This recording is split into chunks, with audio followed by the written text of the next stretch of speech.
Hey, What's sorry, up, guys? accidentally clicked on me too, but it's all right. Oh no, it's all good.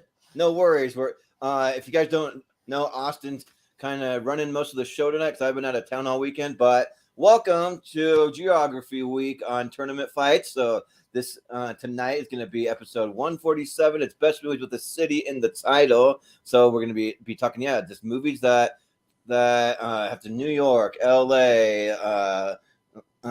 Dallas, anywhere in Texas, like all the big cities you can think of, not just U.S. ones, some foreign ones too. So it'll be fun. So, but I am your host, Jordan, the movie hero Anderson, and I'm looking forward to this. I might have more blind spots than I normally do, but that's fine because I didn't have a lot of time to watch it. I rewatched a movie I hadn't seen forever. That's the only prep I've been able to do. So, but as you can see here, we have my co-host for tonight, Austin Pez Howell. How's it going? Yeah, no, I've got a couple of blind spots, but I've seen most of the stuff on the list by default, so it still should be a good one. Yeah, it'll be all right. Yeah. There's a lot of really good movies on here, actually. So. Yeah. Well, you know him, you love him. He's here for most episodes. We also have Jacob Barber. What's up? I'm going to have the same amount of blind spots I usually do. Hey. Nice. Well, you know, there's this method we've come to learn called the Jacob Barber method where, you know, it's something about like putting them in front of you or something. I don't know how it works. I guess you'll tell us later. Sometimes it happens that they are actually in front of me. Yeah, right. Well, the funny thing is I may have to use that method a little tonight. We'll see. It worked. Yeah. I had the option today to rent one of two movies. It was either Blackberry or The Wrath of Becky. I said, which one would I rather watch right now? And I went with Blackberry. Yeah. Ooh. Method that works. Yeah, which is awesome because Blackberry, I've been working on we're doing a series soon that'll be a tier ranker best with one word titles. Blackberry is actually rated like in the top 10 like for that series, so it's that good. So yeah. But we also have joining us, we have Mr. Richie Goodacre. Sup? WrestleMania in Australia. Sorry, wrong show. Well, I mean, Grayson Waller wanted it. Just nobody else did. I love Grayson Waller. And he was right. Fucking John Cena. Anyway, cool. Or you got to set your sights a little lower, Richie. Backlash in Australia. Yeah. Fast lane. Yeah. Fast lane in Australia. Cool. Insurrection or rebellion or something. Right. Impact Under Siege. They don't even go. They go to Wagga Wagga instead, apparently. But anyway, good to be here. Look, I don't know how many blind spots I'll have. I can think about a few things. I like to go in blind on these things, so it'd be interesting. I can think of a few movies with city and title I haven't seen, but there's probably a few I have. So yeah, be interesting. Mm-hmm. Yeah. And then we also have joining us Mr. Ross Bristow. Hey everyone, I'm excited, because hopefully two movies that I've actually seen are on here, and one of them is not a Jordan movie. Well, probably not. So but that's all right. Well, and I will say we have a couple of. There's a few that will be on both tonight and Friday's show because they, like Paris, Texas, which is both a city and a state. So, so you'll see a couple of. I think it's only about 6 or 7, but a couple of crossovers on Friday night as well. Yeah, and I can't see the backstage, Austin.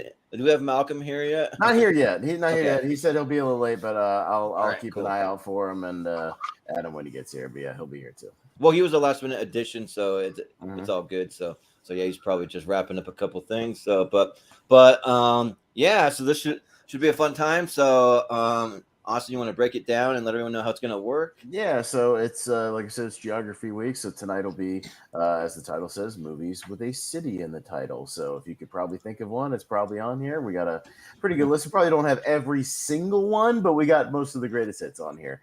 So you should at least recognize the movies. If anything else, pretty familiar, nothing too obscure. But yeah, we got them all randomized, jumbled up in here. In our bracket, and we'll go up and down the ladder, but I get a chance to vote one or the other, and we'll see what happens and see which city comes out on top. Could it be? Hey, I will say it's top heavy on LA and New York. I'll say that. So we'll see if another different one wins in the end. But there's a couple of heavy favorites that are other cities. I'll tell you that. So.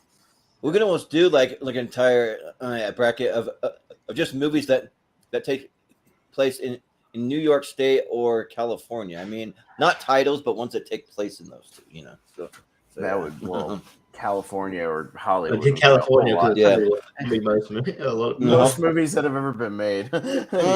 Well, yeah, just like the set there, yeah. But anyway. All right.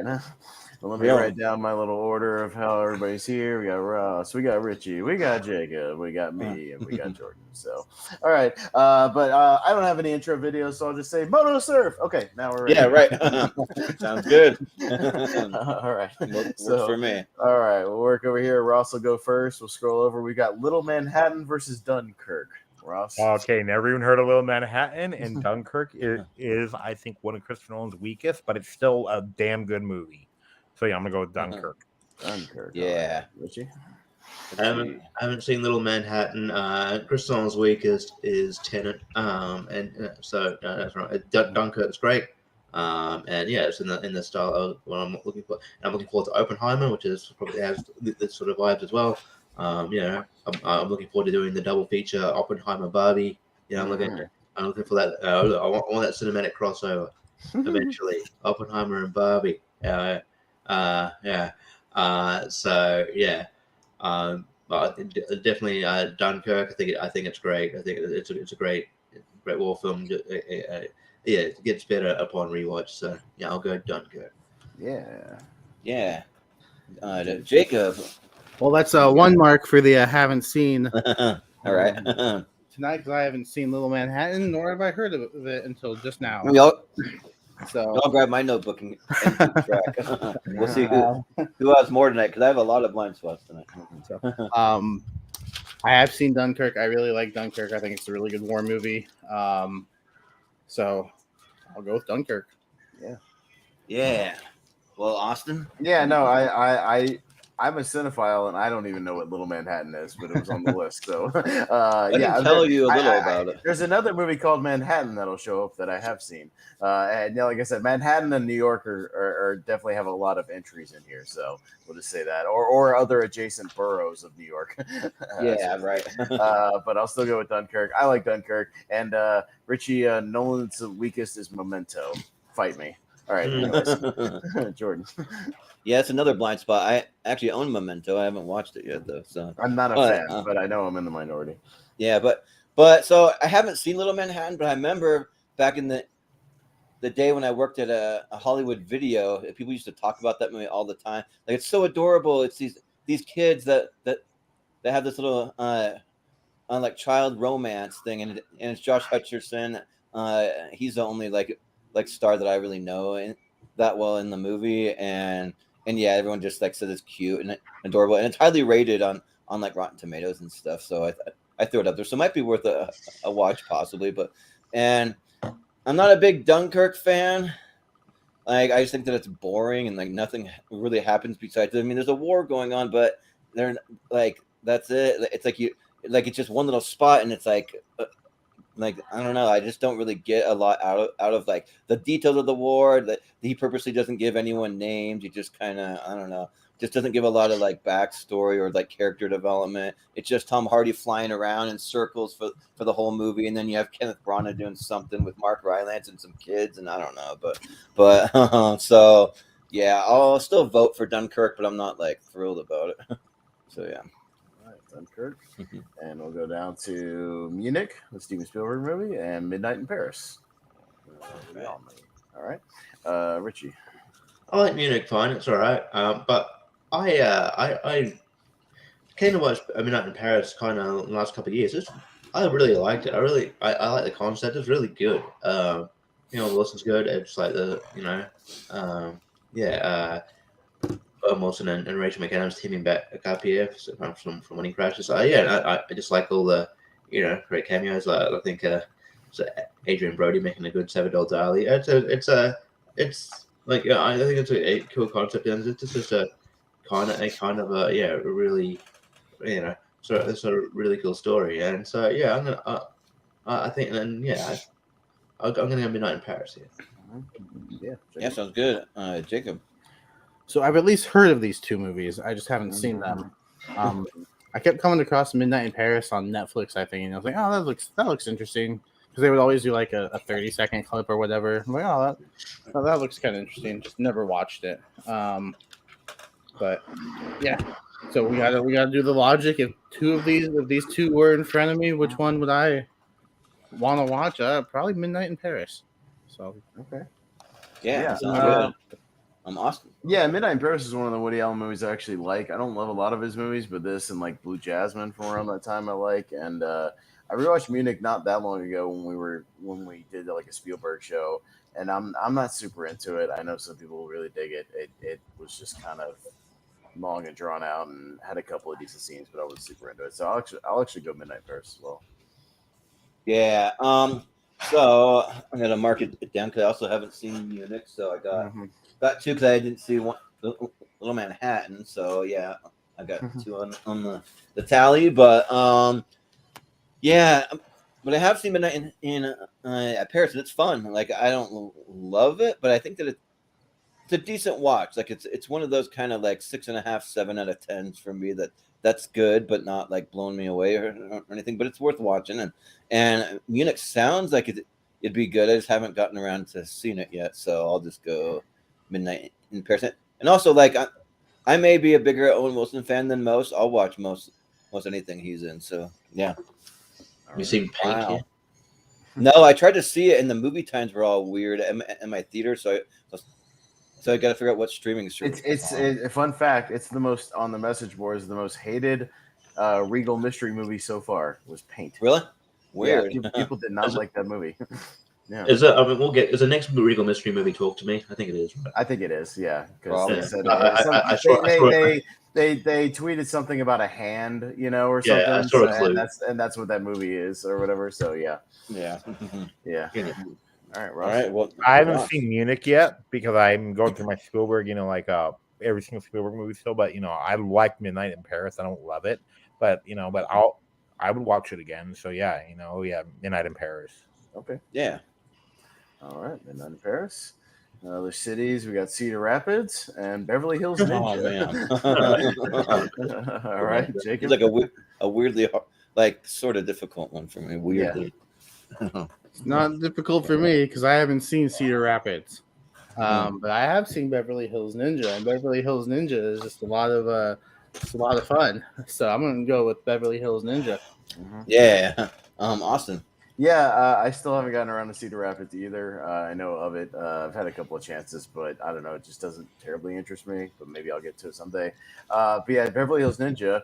Fun fact: it was the third DVD I ever owned on our DVD-ROM on our computer. It was Matrix, Rush Hour, then Beverly Hills Ninja. So I watched this movie a lot back in like 2000, early 2000s. What a trio of movies! Oh yeah, what a trio! That's a good afternoon. But yeah, it's a silly, fun movie, and man, it's crazy. I think Chris Farley uses Jungle Boy's music, Richie, better than Jungle Boy in that movie. So yeah, yeah, right.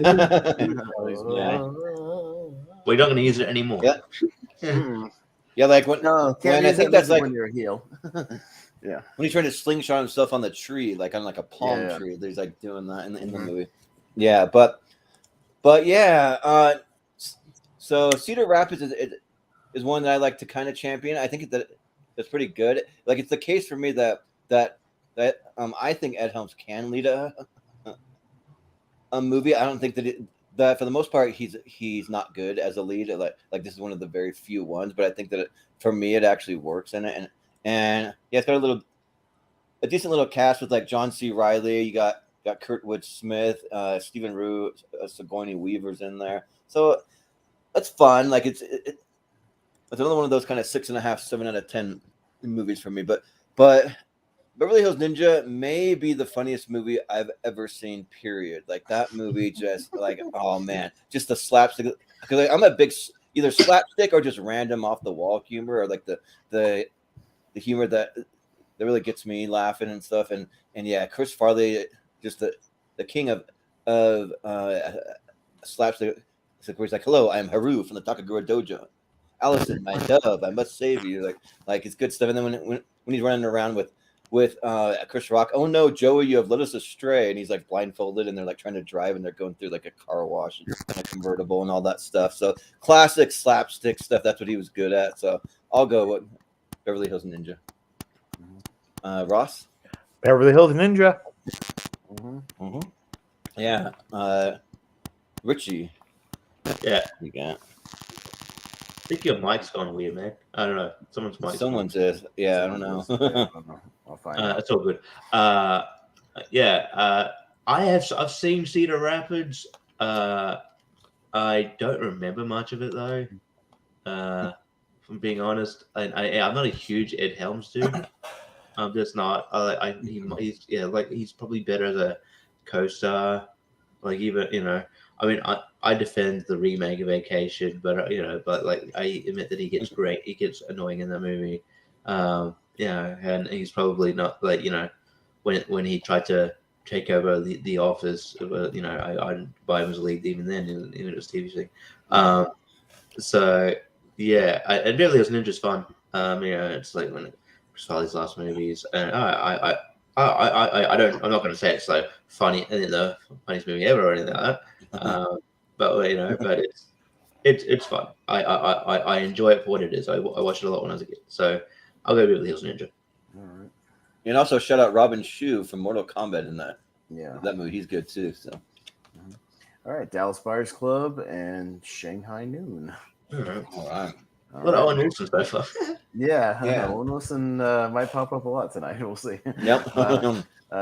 Jackie Chan might pop up a lot tonight too. I'll just say that. Oh yeah. So I'll go first. Yeah, Dallas Buyers Club, probably the better movie, but going by the Jacob logic, you put these two in front of me, I'm watching Shanghai Noon because that movie's a lot of fun, and and Jackie Chan is funny in it, and it's a good little kung fu western. So I'm actually going to say Shanghai Noon. Yeah. Well, I already mentioned that I'm an Owen Wilson guy. I'm also a Jackie Chan guy. I love both of these actors, and put them together. They're a lot of fun, especially throwing in a western. I think that was really cool. They kind of use the word Chinaman a lot in that movie, but I mean, I don't know if that's. But it's period accurate. It is of the time. Yeah, that's what they would say. Yeah. But I saw Dallas Buyers Club recently, and it's actually really good. But yeah, I'm kind of with you, Austin. Got to use the Jacob logic, and if they're in front of me, I got to go Shanghai Noon. So, and I'm looking forward to the third one if it ever happens. I really hope it does. Shanghai Dawn they've been talking about. So I think there's movement on that. Yeah, I've heard a little bit, but Ross, what do you say? I'm gonna go with Dallas Buyers Club. I've never seen Shanghai Noon. I wanted to. It just whenever I think about I'll watch it, I always find something else and I forget about it. So I'm gonna go with Dallas Buyers Club, which is actually a great movie. It's depressing as hell, but it's still very good. Mm-hmm. Yeah. Richie, which one you got? Yeah, I mean, like I said, Dallas Buyers Club's probably the better movie overall, but and I think it's already Matthew McConaughey deserved the Oscar. He had a really, the McConaughey songs and everything. It was really, it's probably like Jared Leto's best bit of performance as well. Like he's actually, pretty bearable in this movie. It's a great performance. I didn't realize that was even Jared Leto until about a third of the way into the movie. I'm like, oh yeah, that like prostitute is Jared Leto. Yeah, and he's good. So all right, but yeah, it's nostalgia, or just because I had a lot of fun with it. I like Shanghai Noon a lot. I might vote for the other one that comes up too. Just spoiler. But yeah, I think this is a lot of fun. And these two have good chemistry, and So I'm gonna go. I'll go Shanghai Noon. Yeah, Jacob, what do you got? So I have not seen Shanghai Noon, but I have seen Dallas Buyers Club, and I think it is a great movie. Matthew McConaughey and Jared Leto are giving really great performances. It's a sad movie, not one that I've rewatched since the first time I watched it. So kind of puts you in a mood. Had I seen Shanghai Noon, I might go with the logic, but since I haven't, I will go with what I think is a really good movie in Dallas Buyers Club. Yeah. Well, I think it's still going to maybe be an upset. Shanghai. Shanghai Noon, yeah. All Okay. right. There's no Okay. such thing as upsets on tournament fights. Yeah. We got a Battle of New York here. We got King of New York and Gangs of New Oh, York. dang. Oh dang! So that's how it came up in the wheel. I have a couple of weird matchups like that tonight. I'll just say that came. I swear they were all random. But yeah, and by the way, a lot of these again, I think both of these will be on Friday because New York City and State, so it'll be in both, which is fine. But yeah, we'll go to Jordan. Right. So I haven't seen The King of New York, so I'll mark another tally down. Haven't seen that one, but The Gangs of New York is awesome. Yeah, like Daniel Day-Lewis as Bill the Butcher is great. Leo DiCaprio is great, and I wish Liam Neeson was in it more. But yeah, still really really solid. And King of New York would have been one I probably would have watched for sure if I would have had more time. It's got a decent cast because I'm a big fan of Christopher Walken, and then you throw in Wesley Snipes and Lawrence Fishburne. I mean, it looks like a decent cast and all that, but I've only seen Gangs in New York, so I'll vote for that. Ross will be right back. He voted for Gangs in the private chat though. So Richie. Okay. Richie's got construction going on in his house or something. So my stupid bloody washing machine being so loud. Anyway, I was wondering what that was. yeah. It's like power tools in the background. It is ridiculously loud. I don't know why a washing machine needs to be that loud. Anyway, I'm it's the first time I've heard of King of New York. So I haven't seen it. Gangs New York is great. Yeah, look, Lockerbie made of Cameron Diaz's accent, but I think she's alright in the movie. Other than that, it's really good. So Gangs New York. Yeah, Jake. Yeah, I've also not seen King of New York, so I put another tally down. But I have seen Gangs of New York. Gangs of New York is probably the best movie I own that is on 2 discs, because for whatever reason they split the movie into 2 discs. I still don't know why. Yeah, it is what it is. But yeah, no, it's long. Yeah, it's like just under 3 hours, I think.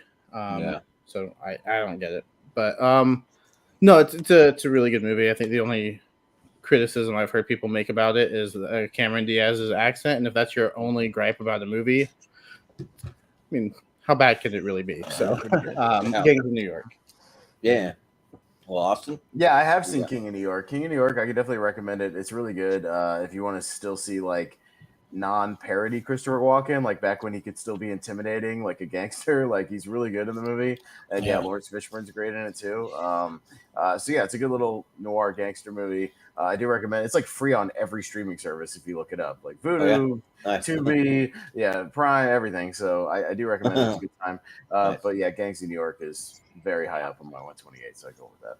Yeah, King of New York also has Sean Penn in it too. So there's a lot of. It's a really good cast, like a really solid. So all right, wow. Got Encino Man versus the Grand Budapest Hotel. All right. Ross. I'm gonna go with Encino Man. I do like Grand Budapest Hotel, but it's not one of my favorite Wes Anderson movies. So Encino Man, and plus it has 2 Oscar winners in now in Brendan Fraser and Ke Quan. So yeah, Encino Man. And Paulie Shaw. No. Oh, yeah, right. Yeah, he'll win an Oscar. He'll win an Oscar for playing Richard Simmons. Watch, he will. Yeah, right. Yeah, that actually could work. Yeah, but Richie, what do you? See, this is where we need hurry up and finish what you're doing, Malcolm, because I need you. Oh, actually, no, because then Ross will get the tiny probably anyway. There's no Grand Prix Encino Man's going to go through because it's fucking Wes Anderson.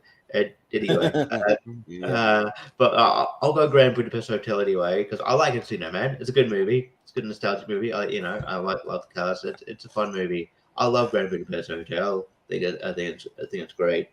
I love everything about it. Great sort of debut from Tony Revolori. I love the cast. It's just a lot of fun. So I'm going to go Grand Budapest Hotel, but that's kind of useless because I know Encino Man's going through. Yeah. Jacob. Well, Jacob? Well, I am not voting for Encino Man because I haven't seen Encino Man. So I will vote for Grand Budapest because, yeah, I think it is a really good movie. I think there's some really good humor in it, some good performances. I like the set design, too. I think that's really cool. So I'm going to go with Grand Budapest. Yeah, Austin. Well, and I'd rather watch anything with Brendan Fraser and Ke Kwan and Pauly Shore more than Wes Anderson because I can't stand Wes Anderson. That shit annoys me. So, yeah, Encino Man gets my vote. Oh yeah, and y'all know my thoughts on Wes Anderson. I'm just not a big fan. Like, there's only one of his movies I've ever liked. I think I started watching Grand Budapest Hotel with my parents one time, and then halfway through, I'm like, yeah, I'll catch you guys later. I'm gonna go do something else. So just wasn't really into it. But Encino Man's great. Like, I've probably seen that movie at least a dozen times, and yeah, I mean, throw in Pauly Shore, Brendan Fraser, and Sean Astin, he's great in it too. Even like Rose McGowan. So yeah, I'll vote Encino Man. And well, I'll say that I wouldn't mind seeing a sequel at the time. I was gonna say maybe they should do like a legacy sequel, but maybe this isn't the one for a legacy sequel. No, Probably not. But legacy sequel, no. But the reason why I thought that because of the buzz around Fraser and Ke Huy Quan. But yeah. So I'm like, no, but if you're gonna do a legacy sequel to a Brendan Fraser movie, do something with Blast from the Past and check in with that family. oh, there you go. Yeah. I don't know. You're right with that. That would be better. All right, we got Once Upon a Time in Hollywood and Detroit Rock City.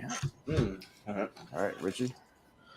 Yeah, Detroit Rock City is a lot of fun. I haven't seen it in a long time though, so I don't remember a lot of it. I remember liking it. Once Upon a Time in Hollywood is great, especially like the last like probably half hour gets a bit nuts. Nuts, and I like that. Yeah. So yeah, and obviously I love Quentin Tarantino, so I'll go Once Upon a Time in Hollywood. Yeah. Jacob. Yeah, I like Once Upon a Time in Hollywood. I think I like it more when Brad Pitt's on screen rather than Leo. I don't know what it is about Leo's character, but I just have more fun with Brad Pitt. But yeah, no, Detroit Rock City is just a lot of fun. So using the logic, if both of these were in front of me, which one would I put on right now? Probably Detroit Rock City. Yeah. Come on, Austin. with me. Yeah, it's the thing where Once Upon a Time in Hollywood, as much as I'm a Tarantino guy, it might be my least favorite Tarantino movie, just overall. I don't think there's much of a story that I latch onto. I think there's good performances. Watched Detroit Rock City not that long ago. A fun little kind of One Crazy Night movie. So that's sort of up my alley. And yeah, why not? I'll say Detroit Rock City. Let's see what happens. Yeah. Well, I'm a pretty big fan of Detroit Rock City. I go back to it all the time. I've probably seen it about like 20 times. And yeah, like I just had sex in a confessional booth, and I don't care who knows it. And it's like Sam Huntington saying it in front of his mom, who's like the big kind of anti like rock and like they want to go to Detroit for this Kiss concert, and like she's totally anti that, and like being the person with the megaphone, kind of like protesting all of that. So yeah, but yeah, they just get into some hijinks in the movie, and it's a fun time.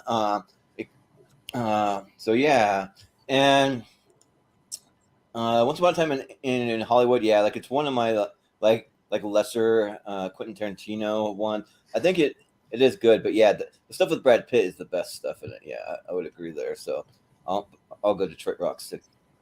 I'm gonna go with I haven't seen Detroit Rock City yet. It's always been on my list, so I'm gonna go with Once Upon a Time in Hollywood. But Detroit Rock City does interest me only because of Edward Furlong. Yeah. Yeah, that is true. And Kiss is incredible in concert. I've seen him twice. I'm not even a diehard Kiss fan. I just like the stage show that they put on. It's really cool. So. I've seen them too. Yeah, nice. Detroit Rock City pulling up there. R.I.P. Rick Dalton. Oh yeah. Yeah, that's weird. That's a piece of fictional characters. That's stupid. Yeah, right. that is. All right. Doc Hollywood and Moscow on the Hudson. All right. Jacob.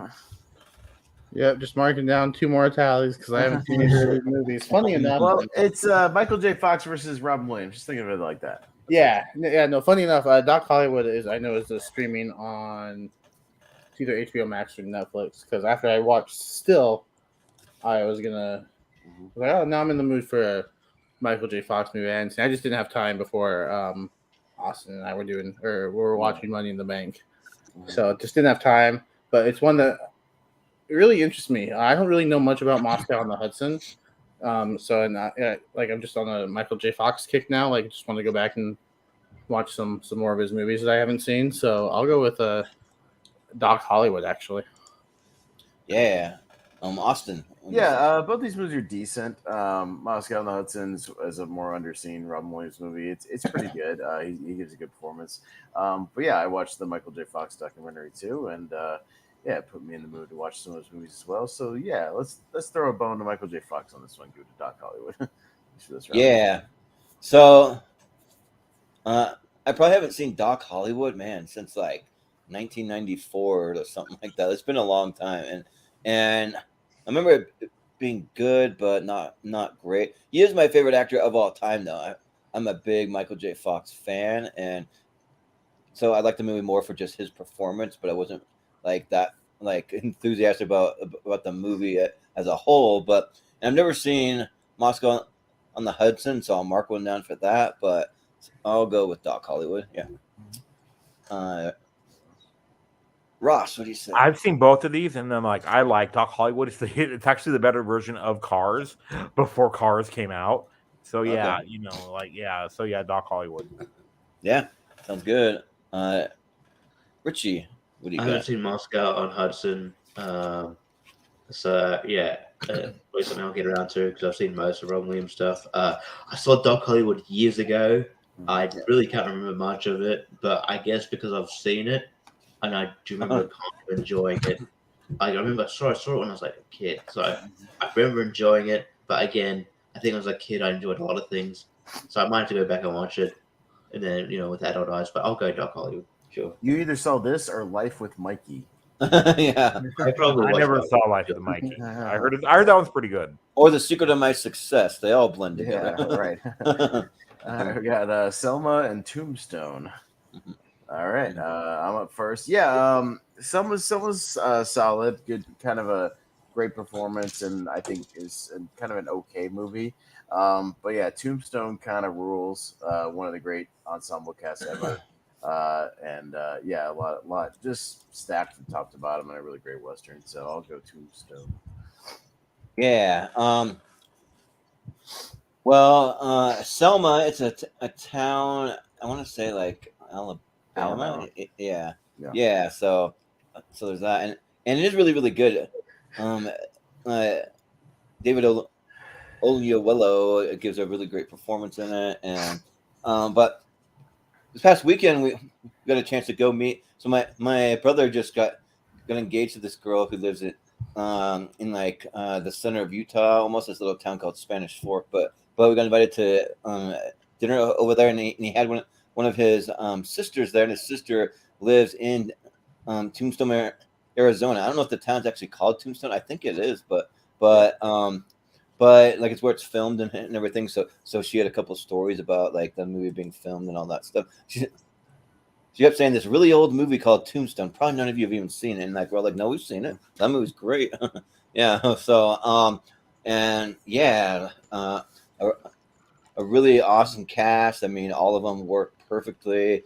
Probably one of my favorite Val Kilmer performances. At least like top like 3 for me. So I'll go with a Tombstone, especially when he's kind of like sick and stuff. Like it almost like makes you feel gross, but it's a good performance. So yeah. But Ross, I'm gonna go with Tombstone. Selma is a great movie, but I watched Tombstone for the first time, like last year, and I loved it. So yeah, Tombstone is a great movie. Yeah, I love Tombstone. Yeah. Richie. Yeah, Selma's great. David Oyelowo is really good. I'm surprised I didn't get much more roles. I think the last thing it didn't do much for his career overall. Yeah, it's weird. Yeah. I saw him in that movie that came out last year, See How They Run, which is which is pretty good. Check that out. but yeah, not really. He's not in a lot of stuff, which is weird. But yeah, Tombstone's a great western. So I can't. Yeah, I have to go to Tombstone here. Yeah. Jacob, what do you got? 2 more blind spots. You should watch Tombstone. It's really good. Well, funny enough, Yeah. using the logic, if both of these were in front of me, Are they in front of you? one of them is in front of me. Mhm. Well, more to the side and on the bottom shelf, Yeah. and that would be Tombstone. So Mhm. I'll go with Tombstone. Yeah. I want to see both. I Yeah, do. you should get around to that one. Yeah. 30th anniversary of Tombstone, by the way. Yeah. Pretty crazy. All right. Go to La La Land because it's L.A. La La. Anyways, and Down and Out in Beverly Hills. Jordan. So I can mark one down for Down and Out in Beverly Hills. Never seen it, but it's never really been like on my radar really. But La La Land's great. Like, remember when I went to go see it with my ex-wife, she hated it, and like she kept just walking out of the theater. She's like pacing. She's kind of like all over the place. And I'm like, what are you doing? Just sit down and watch the movie. And she's missing like a lot of the best parts. Like my favorite part is when they're in the observatory doing like the City of Stars, and they're kind of up in the sky like that. And I'm not a big musical guy, but I really like La La Land. I'm a big Ryan Gosling fan, and he always works great with Emma Stone. So yeah, and I really like the way the movie ends because it's not your traditional ending to a story like that. So I'll go with La La Land. Ross, what do you say? Okay, I do love La La Land, but I'm gonna give some love to Down and Out in Beverly Hills. It's actually really funny and kind of underrated, But yeah, I like it Down and Out in Beverly Hills, but like Down and Out in Beverly Hills is my vote only because somebody needs to give it some love because like La La Land is very good. Yeah, and I think this is the first time I've ever seen it on Tournament Fights, really. So, but Richie, what do you got? Yeah. I haven't seen Down and Out in Beverly Hills. I feel like Beverly Hills is going to come up a bit. Just Yeah. quietly. There's a lot of movies with Beverly Hills in the title. Yeah, La La Land is I'm not a huge musical guy, but La La Land works for me. I like Love Letter to Hollywood. I like that kind of thing.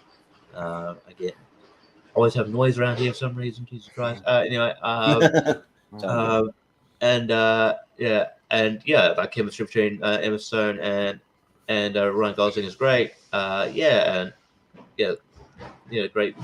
musical numbers, and I really enjoyed it more than I thought I was going to. Probably not as much as Scott Metz, but I still really enjoyed it. So I'll go La La Land. Yeah, I was thinking about him when that movie comes up, but Jacob, what do you say here? Yeah, so I haven't seen Tombstone or Selma, but I have seen Down and Out in Beverly Hills. Oh, really? Oh wow! I think this movie's a lot of fun. I think I was just scrolling through HBO Max, and I was like, oh, that's a random movie. I'll just put it on in the background, just have something on, and then watched it, really liked it. Yeah, I think Nick Nolte and Richard Dreyfuss are a lot of fun. So La La Land might be the better movie, but if using the logic, I'm going with Down and Out in Beverly Hills. Yeah. Austin. Yeah, I haven't seen Down and Out in Beverly Hills. I've heard of it. I'm not much of a musical guy, but I'll go with La La Land because I've seen it and it's pretty good. So yeah, sounds good. Okay, got Manchester by the Sea and the Purple Rose of Cairo. Ross. Never seen Purple Rose of Cairo. I love Manchester by the Sea. I love how subtle it is. Yeah, and Casey Affleck is a great performance in it. So yeah, I'm gonna go with Manchester by the Sea. Yeah. Well, Richie, what do you say? Again, noisy as well. Anyway, Purple Rose of Cairo. Haven't seen. But in Manchester by the Sea is depressing as fuck, but it's a good movie. It's one of those ones where I don't, you have to be in the right mood to watch it, but it is pretty good. So I'll go Manchester by the Sea. Mm-hmm. Yeah. Jacob. Yeah, I haven't seen the Purple Rose of Cairo either, but like Richie said, Manchester by the Sea. It is a depressing movie, but it's got some really good performances. I like the script, I like the story. even if it is a little sad at times. So I'll go with Manchester by the Sea. Yeah. Austin. Yeah, I really like the Purple Rose of Cairo. It's a good Jeff Daniels movie. It makes for a good double feature with Last Action Hero because it's about Jeff Daniels literally like as this movie star or kind of character walking right off the screen and like starting a romance with a woman. Like it's pretty interesting.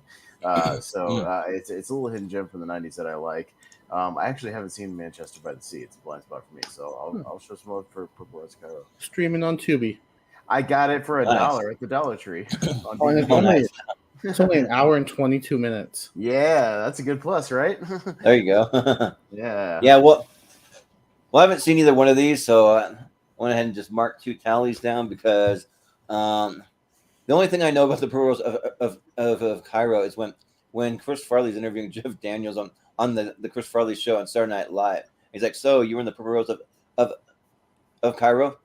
Cool." And he just kind of moves on. He doesn't have anything to really say about it. You remember when you walked out of the screen and you met the lady? That was awesome.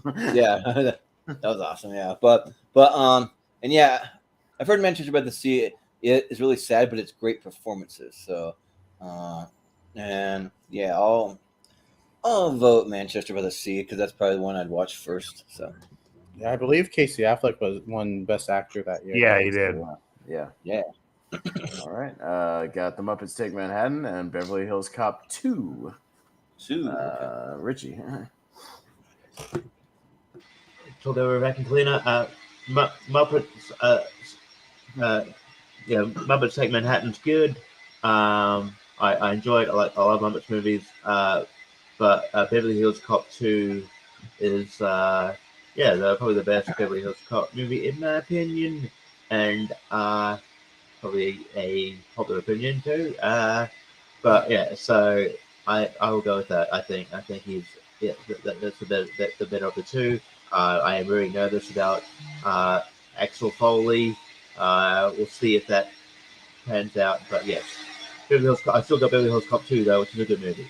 Yeah. I'm sorry. Yeah. I'm sorry. What? Yeah. What? Could you You have to speak up. Yeah. But Jacob, you got. Yeah, so I was all ready to say, I've seen both these movies, but I've actually not seen the Beverly Hills Cop 2. I haven't gotten to that one yet.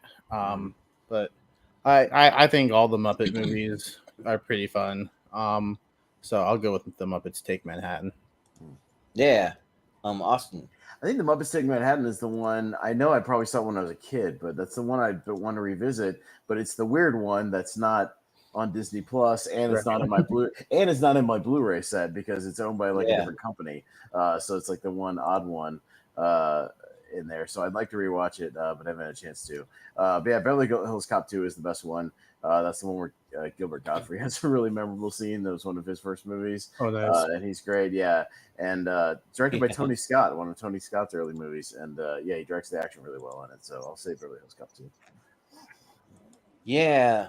So Gilbert Godfrey, he's like a maitre d' somewhere, or like some no, desk or something, isn't he? No, he's a guy in an office that he's talking to Eddie Murphy, and he has he did an improv line that was funny. Oh no, I think another guy from the first one from Perfect Strangers or whatever. No, not Bronson Pinchot. Yeah. No. Yeah.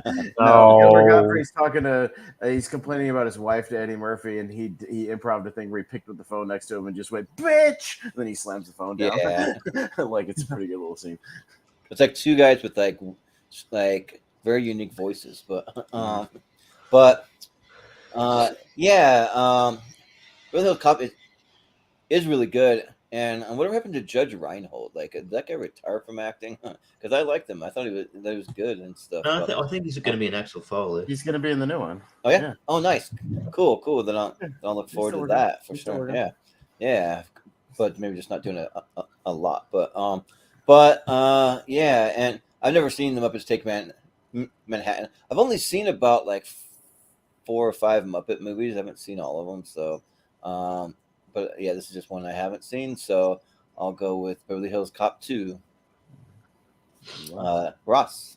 I'm gonna go with Beverly Hills Cop 2, even though I haven't seen it. I love Judge Reinhold in the Clerks animated series, where he actually played the judge as himself, as Judge Reinhold.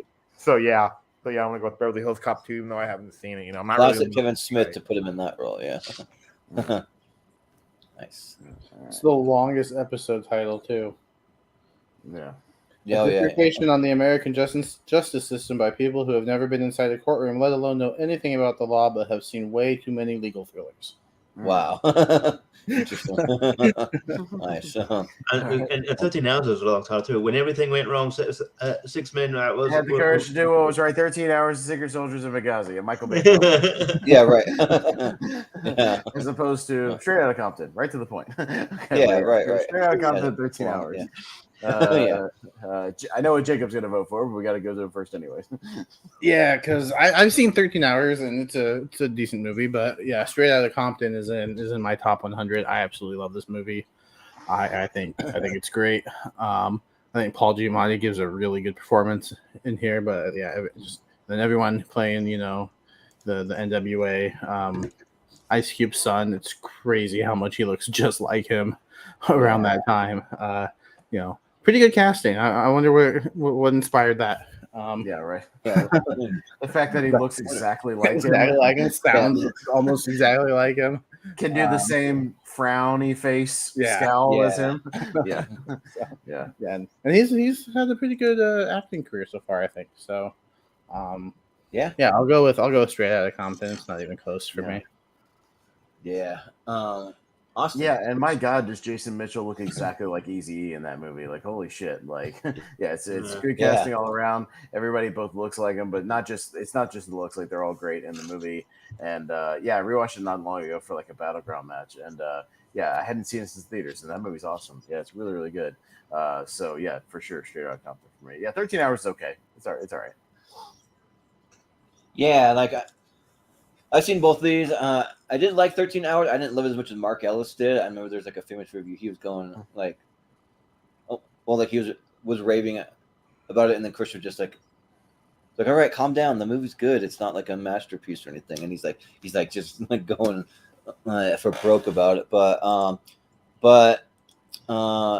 Straight Outta Compton's awesome. I saw that movie like 3 times in theaters because I worked in the theater when it came out, and it was awesome. So, yeah, I'll go Straight Outta Compton. Ross, what do you say? Straight Outta Compton, it's a great movie, and then, so Straight Outta Compton, 13 Hours is good, but it's nothing amazing. Like Mark Ellis gives like 5 out of 5 schmoes.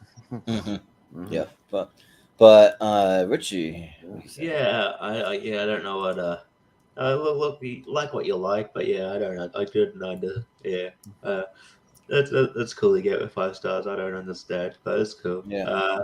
But Straight Outta Compton, one of the better biopics I've ever seen. I love this movie when it came out. It's one of the favorites of that year. I was blown away by it, and yeah, everybody looks like obviously O'Shea Jackson Jr. Obviously, he should have looked like his dad. Like Corey Hawkins as Dr. Dre, it's just they kind of tease like maybe a Death Row Records for maybe biopic too at the end, but we're not going to get that. I think we're getting a Snoop Dogg one, right? I think there's plans for a Snoop Dogg. Yeah, maybe. There might be, yeah. Yeah, but I saw the Tupac one and it sucked. Yeah, no, that's unfortunate. Maybe they'll do like a broader East Coast versus West Coast movie or something like that. That could be all right. Yeah, that'd be cool. Or do East Coast, West Coast, and then Houston or something. They got a big rap scene down there, like Detroit. When are we gonna get the Paul Wall movie? Paul Wall / Mike Jones movie. Who? Mike Jones. And that's what the movie's going to be called too. Who? Mike Jones. And that's what everybody, when the movie comes out, is going to be saying, who? And then we get we just get all these, but we get a Bubba Sparks movie. Yeah, right. Yeah, right.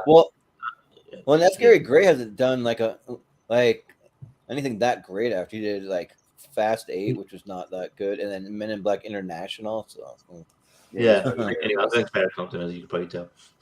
Yeah. All right. But you mentioned Bubba Sparks, so I have a friend who is a rapper, and he's local. He was local.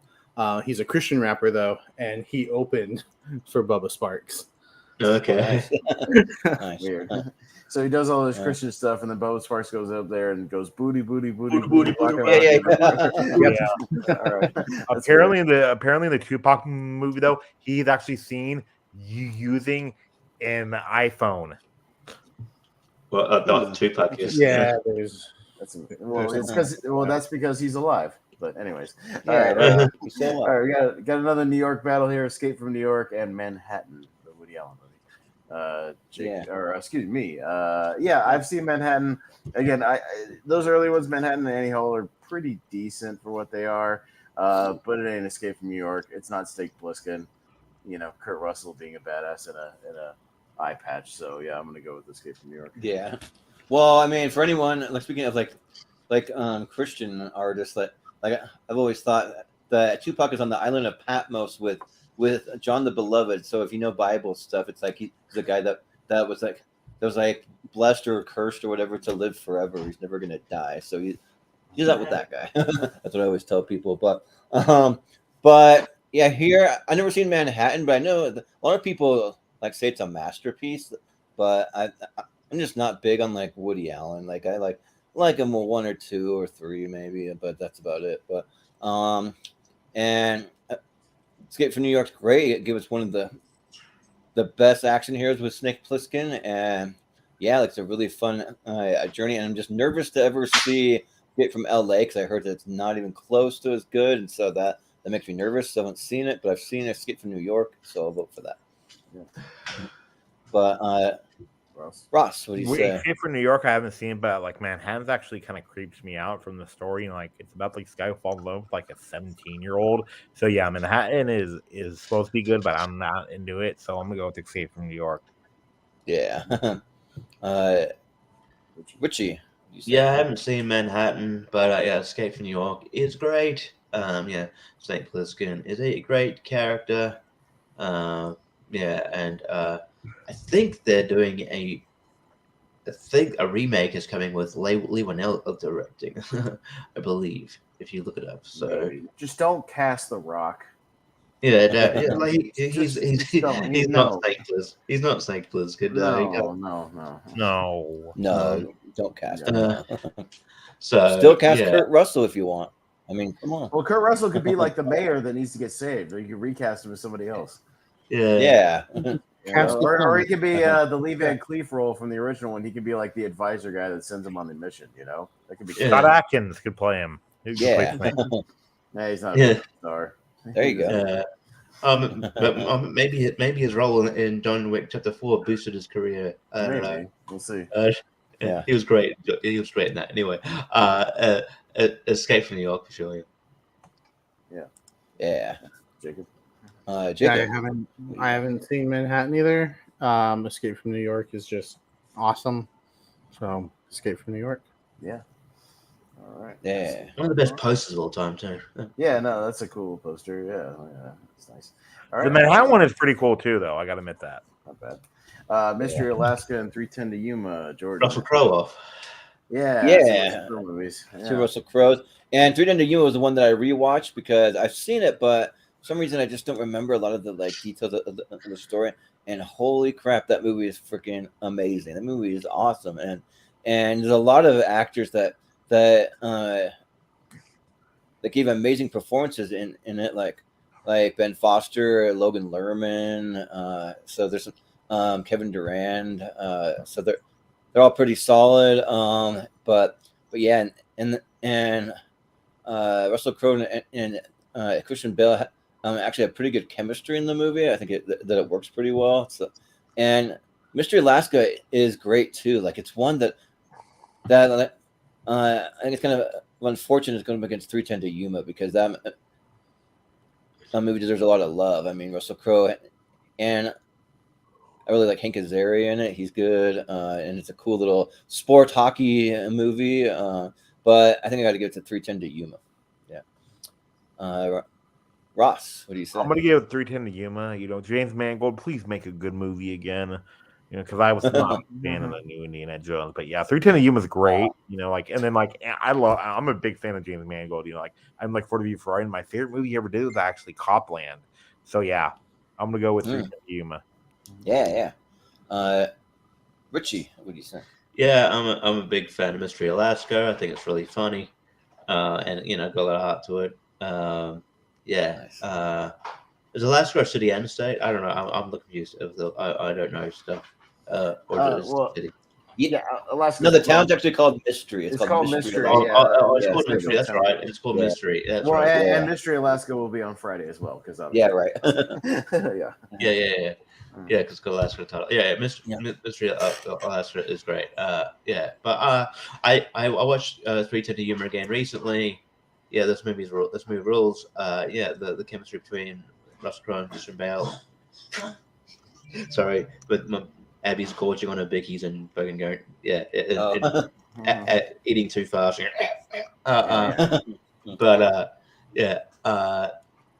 Yeah, so the chemistry is great. Ben Foster is amazing as well. I don't think that dude gets his flowers. I think that dude, is great and everything.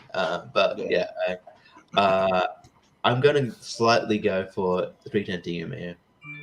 Yeah. Jacob, what do you got here? So I haven't seen Mystery Alaska.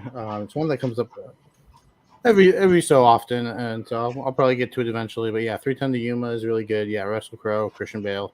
It's nice to see Batman and Superman's dad, working together. Yeah. Really good movie. One of the westerns that I really enjoy. So I'll go with 310 to Yuma. Yeah. Austin. Yeah, I'm also gonna go 310 to Yuma because not only is it a great remake, but it's a great western, and everybody's awesome in that movie. And Russell Crowe has done very, very little wrong over the years. So Yeah, he really hasn't done anything. And Craven looks actually pretty cool. We'll see. Yeah. I got Schenectady, New York, with Philip Seymour Hoffman, and Casablanca. Ross. Casablanca. I haven't seen Schenectady, New York, but Casablanca is an all-timer. So yeah. Yeah. Richie. Yeah, I haven't seen Schenectady, New York. I know that I don't know if I'll like it. Maybe I will, but I know the person came up with the title must have been happy because I know Schenectady just means a repeat, right? So basically New York. Oh yeah.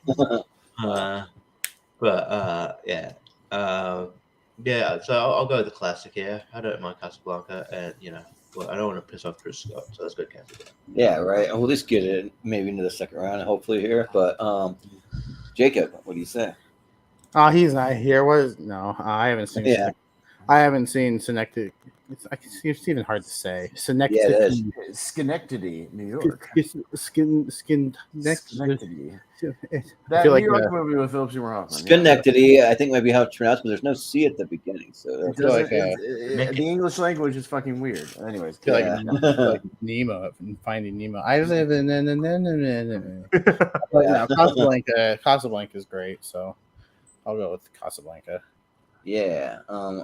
Austin. I meant to say, watch them for the Escape from New York remake. Richie, them cast like Jai Courtney or Sam Worthington or something. Yeah, I was thinking maybe Chris Hemsworth would be less egregious. At least he's a big star. Yeah. Oh, you know what? Cast Joel Kinnaman, fucking robot. Yeah. There you go. Yeah. Yeah, I'd be okay with I think he's got that like kind of fucking voice and shit too. Put a little fucking eye patch on him. I'm down with that.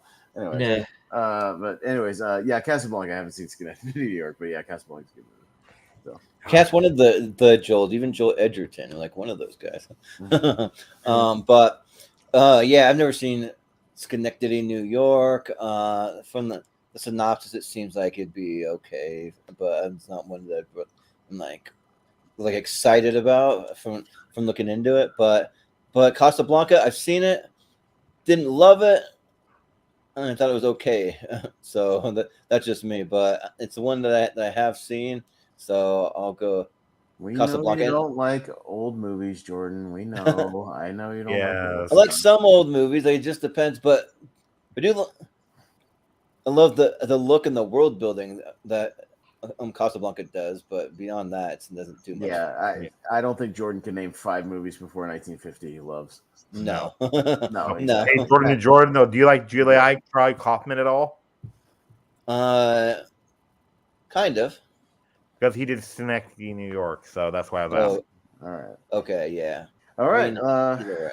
Let's keep the pace up. We're doing pretty good, so let's keep it Yeah. up, and we'll jump to the other side here.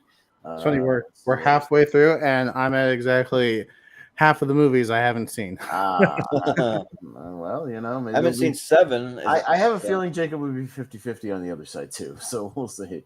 All right, we got Sleepy Hollow. Hey, I know you've seen that one, Jacob. There you go. Sleepy Hollow and Rio. And you've probably seen Rio, I imagine. Yeah, animated in Tim Burton. That's up Jacob's alley. All right. Richie. Yeah, seen Rio. It's fun. What it is, it's all right. I'm surprised it got it gained enough popularity for Rio 2, which I guess we'll see on here too. But maybe not. Oh, okay. All right. Fair enough. No, we're fine. Yeah. All right. Sleepy Hollow is good. I really like it. Yeah, it's a great Tim Burton movie. Watched it a few times. So yeah, I think was it you we're talking about? We get confused, you get confused between this and like that Johnny Depp movie From Hell. Yeah, I get the both of these confused because they're both like very dark movies, kind of like sort of British people in the cast, and like they're all wearing the same kind of clothes. Like I get those confused a lot, and I'm like, was Heather Graham in this one? Or Heather Graham's in From Hell. Yeah, but like it seems like she could also be in Sleepy Hollow, you know, like Christina Ricci could be in From Hell. I don't know. Yeah. So I'll go Sleepy Hollow. I think it's more my speed. So yeah, Sleepy Hollow. I like the contrast. Like Sleepy Hollow's all dark and dreary, and like Rio's just full of vibrant colors. Yeah, so bright. That's a cool poster for Sleepy Hollow, though. I like it. Yeah, it is. Yeah, but I know, Jacob. Do you go animated or you go with Tim Burton? That's no. Rio's a good movie. I do like this one. Rio 2, not so much, but yeah, the first one, it was good. I think the voice cast is good. It is very colorful. I think the animation, at the time was good. You know, looking back on it, it's nothing that's gonna blow you away, but I do think that it's very colorful and beautiful. But Sleepy Hollow, quite the contrast. Johnny Depp gives a really good performance. I think Christopher Walken as the Headless Horseman is really good too. Tim Burton, it's his style is, the dark tones I really enjoy. So I'll go with Sleepy Hollow. Yeah, sounds good. Awesome. It's really fascinating. So I looked up Rio 2's budget and box office. Rio 1, 90 million budget, made about 500 million worldwide. So they made profit. They made a sequel off that.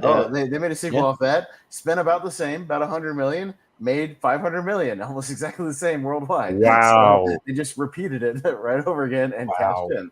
So the franchise that nobody remembers made money, but okay. It's big in South America because of Rio. Yeah, I don't know. But having said that, I haven't seen Rio, so I'm going Sleepy Hollow. But I want to look that up and see. But yeah, that warrants sequels and. They made a lot of profit, so somebody made money off that thing.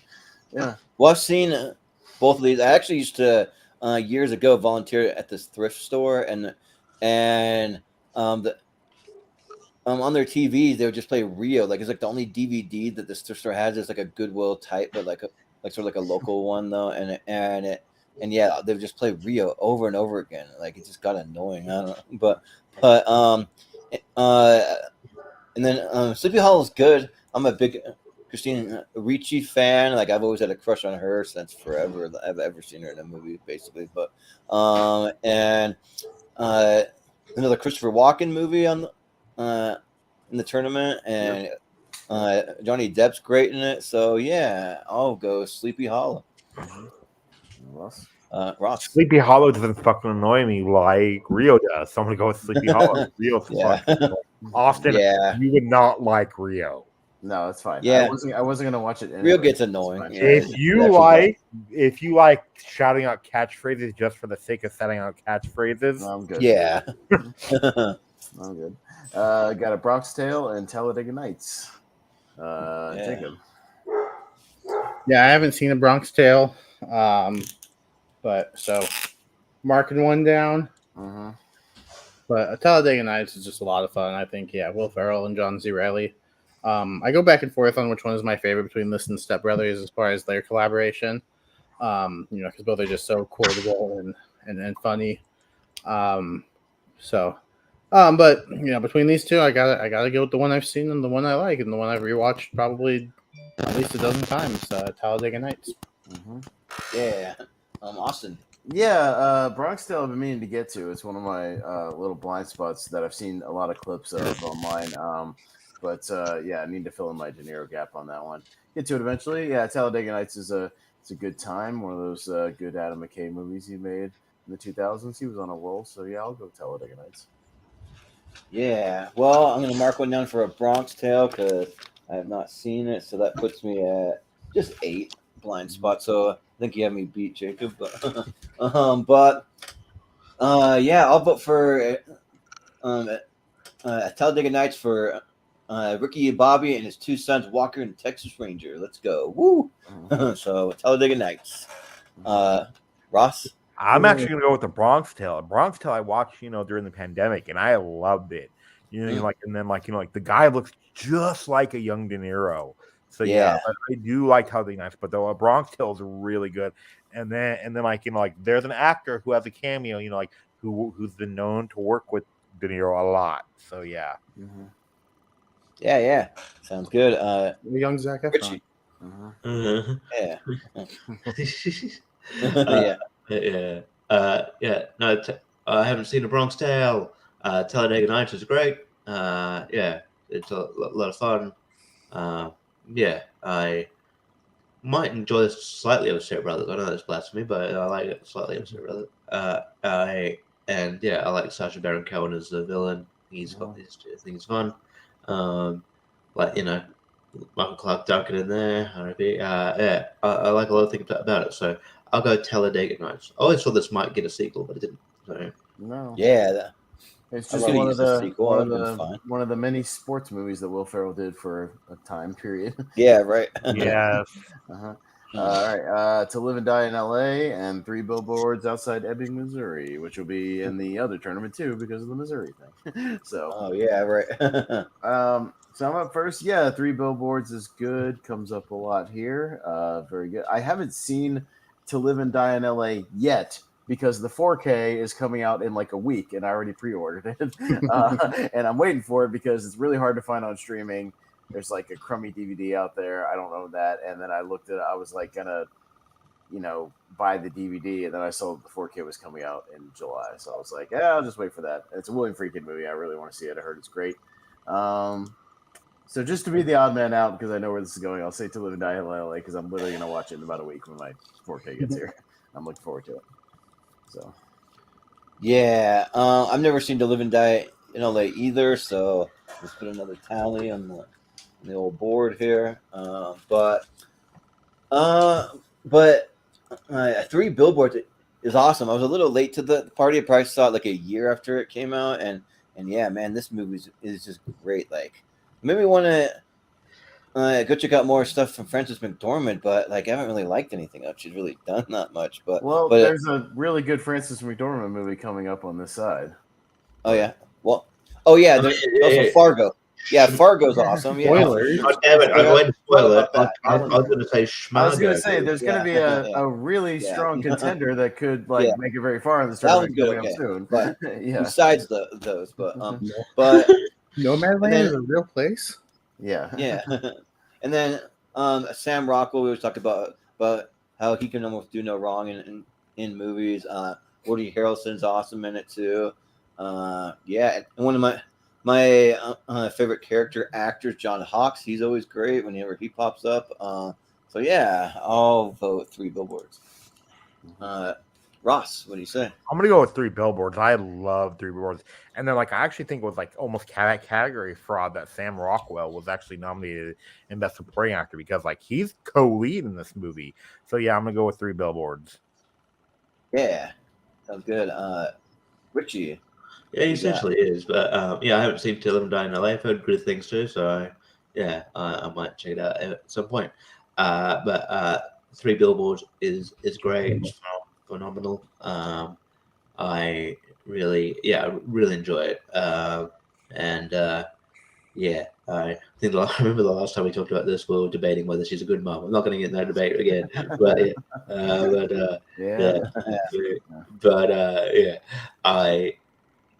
I think everything is just solid, and I love Frances McDormand. I wish she'd be more stuff, but I understand why she isn't. But I'll go 3 billboards, sure.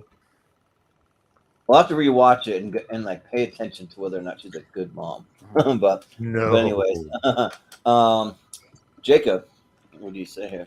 Well, I don't think Sam Rockwell would have won if he was nominated for Best Actor. So it's good that he was Best Supporting, because then he at least won. Because I think the Best Actor that was Gary Oldman's to lose that year. So I'm glad he was supporting, because at least he got the win, which I think is well deserved, because he does give a really good performance. I haven't seen To Live and Die in LA, but yeah, 3 Billboards is really good. I think the 3 that you see on the poster give really strong performances. So 3 Billboards. Yeah. All right. There we go. And we got Shanghai Nights. There's the other one. There you go. And Hollywoodland, another Hollywood movie. Jordan. Well, I've never seen Hollywoodland. Oh yeah, it's that Adrian Brody and Ben Affleck movie. So yeah, I never. It's the movie where technically Ben Affleck, I think, is the only guy to ever play Batman and Superman. Yeah, it's about George Reeves. Technically. Yeah. Yep. It's about George Reeves. Okay, that's cool. Ben Affleck plays George Reeves, and he actually wears the like costume from the show. And then like he looks really cool. Really good, yeah. Oh, cool. Well, yeah, I definitely want to check it out, but since I haven't seen it, Shanghai Nights is a lot of fun. I like Shanghai Noon better, but a lot of fun seeing them in like London, going around the clock tower and doing like things in like iconic spots from London, and having it be like the 1800s. So, but yeah, I'll vote Shanghai Nights. What? Hey, great. Now there's gonna be 5. Yep, but yeah, so I guess Malcolm would be up first. So welcome, Malcolm. So we have the matchup: Shanghai Nights versus Hollywoodland. You got any thoughts on that? Yeah, I think I've seen Hollywoodland once. I don't remember too much about it. I know it's about the Black Dahlia members, the murders. No, that's a different movie. It's a different movie. That's I don't even know. I thought Hollywoodland was also about the Black Dahlia movie. No, that's the Aaron Eckhart movie about the Black Dahlia murders. It's just called the Black Dahlia, I think. It was about George Reeves. They said Superman. Yeah. But I thought it was a murder mystery about them as well, but that in the background. But anyway, as I said, I think I've seen it once a long time ago. But yeah, I like Shanghai Nights enough, so I'm gonna go Shanghai Nights. Yeah. Ross. Never. If I never saw Shanghai Noon, why would I see Shanghai Nights? So, but like Hollywoodland actually like brings up a good question about the investigation of a suicide. What type of suicide misses a shot 2 times and then succeeds on the 3rd? So yeah, so Hollywoodland is an underrated movie. Yeah, well, Chris Scott, he's the big guy that's like he never skip the first one and like just watch the sequel. If you want to drive him nuts, like skip a first one of any franchise, just see the sequel and tell him you did that, and he'll like freak out on you. Like he did that to me before. But anyways, Richie, what do you got? I've done that before. Anyway, yeah. But yeah, Shanghai Nights is fun. It's weird like they go to jolly old England. Yeah. But yeah, and it's a fun time. It's I think it relies on the chemistry. Shanghai Noon's better though, and I'll give some love to Hollywoodland. It's a good biopic. Good, really good story here. I do think that to Malcolm's credit, I think Black Dahlia does like at least reference in the movie, but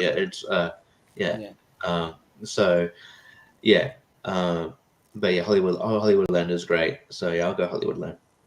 Yeah. Jacob, what do you got? Yeah, so these are two movies that I haven't seen, but I have seen clips of Hollywoodland, and I'm somewhat interested in seeing it. So I'll go with Hollywoodland. Yeah, Austin. Yeah, I've seen both these. Yeah, Nights is not as good as Noon, and yeah, Hollywoodland is a really underrated little gem from the mid 2000s. I think it's really good. Yeah, great cast, and I'll show it some love here, so I'll go Hollywoodland as well. Yeah. Yeah, all right. Can't believe it's 17 years old though this year. Yeah. Interesting. Got Tom Hanks matchup here. Got Philadelphia and Sleepless in Seattle. Oh, Very different tonally, though. Yeah, no, very different. And Yeah. Oh two my movies God, that this is we'll hard. This see is again tough. in Tom Hanks tournament. So, Yeah. but Malcolm, I'll go to you first. Your mic is off or something if you're talking. Yeah, I mean, I do think Philadelphia is a really good movie. It's one I haven't really seen in a while though. I actually recently rewatched Sleepless in Seattle, and I think it's a really great rom com. And yeah, I have a lot of fun. Like Meg Ryan and Tom Hanks have really good chemistry. There was a reason that they did a whole bunch of movies together. But so I'm gonna go Sleepless in Seattle. Yeah, sounds good. Ross, what would you say? Here? Philadelphia is in my 128, and there is actually a funny story too about Philadelphia. Is they were like gonna fire this actor, because like he wasn't doing a good job, but then they found out that now like he has AIDS, and they went, "Oh shit, we can't do that with the message of this movie." So they kept him on, and he got better. So yeah, Philadelphia. Yeah. Well, Richie, what you got? Yeah, I'll have Philadelphia. Again, it's a movie you probably have to be in the right movie to sort of watch it. But yeah, it is really good. But yeah, I'm also going to go Sleepless in Seattle. I think it's like one of the still one of the best rom-coms of all time. I think everything about it works, and just great chemistry here. So yeah, I think it's an all-timer. So yeah, I'll go Sleepless in Seattle. Yeah, Jacob, what do you think? Well, I mean, I can't go against Seattle. All right. I just wouldn't feel good about myself if I did that. So let's go with Sleepless in Seattle, even though I haven't actually seen either of these movies. Yeah, right. Yeah. It's all right. Austin. Well, I'm mad at Philadelphia right now because I forgot who directed it. That it was Jonathan Demme. So I'll go Sleepless in Seattle on a recent trivia. Sure. And vote against it because you forgot who did it. Because I forgot. Yeah, sorry, that's the movie's fault for not making it very clear who directed it. Yeah. Well, I thought you were saying to say you're mad at Philadelphia because they're getting WrestleMania. Well, I'm mad at that too because why the fuck are they going to Philadelphia? The place is a shithole right now. Don't go to Philadelphia. Yeah. They they were should going to go to Las Australia. Vegas. And like that would have been cool. Me and Austin were No, gonna they should go to London, right, Richie? No, Bryce was right. And yeah. But yeah, I actually also haven't seen either one of these. These are two blind spots for me, so I actually want to get around to them. Yeah, and having lived in Seattle, that one kind of intrigues me more.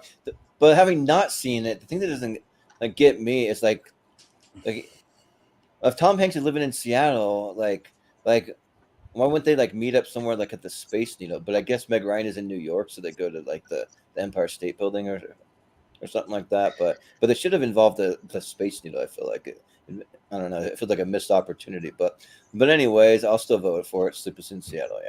Yeah. Yeah. Hey Jordan, you should really see Philadelphia, in December because it's the 30th anniversary. Yeah. Well, I want to watch every movie Denzel's done, so I'll eventually get to it. Yeah.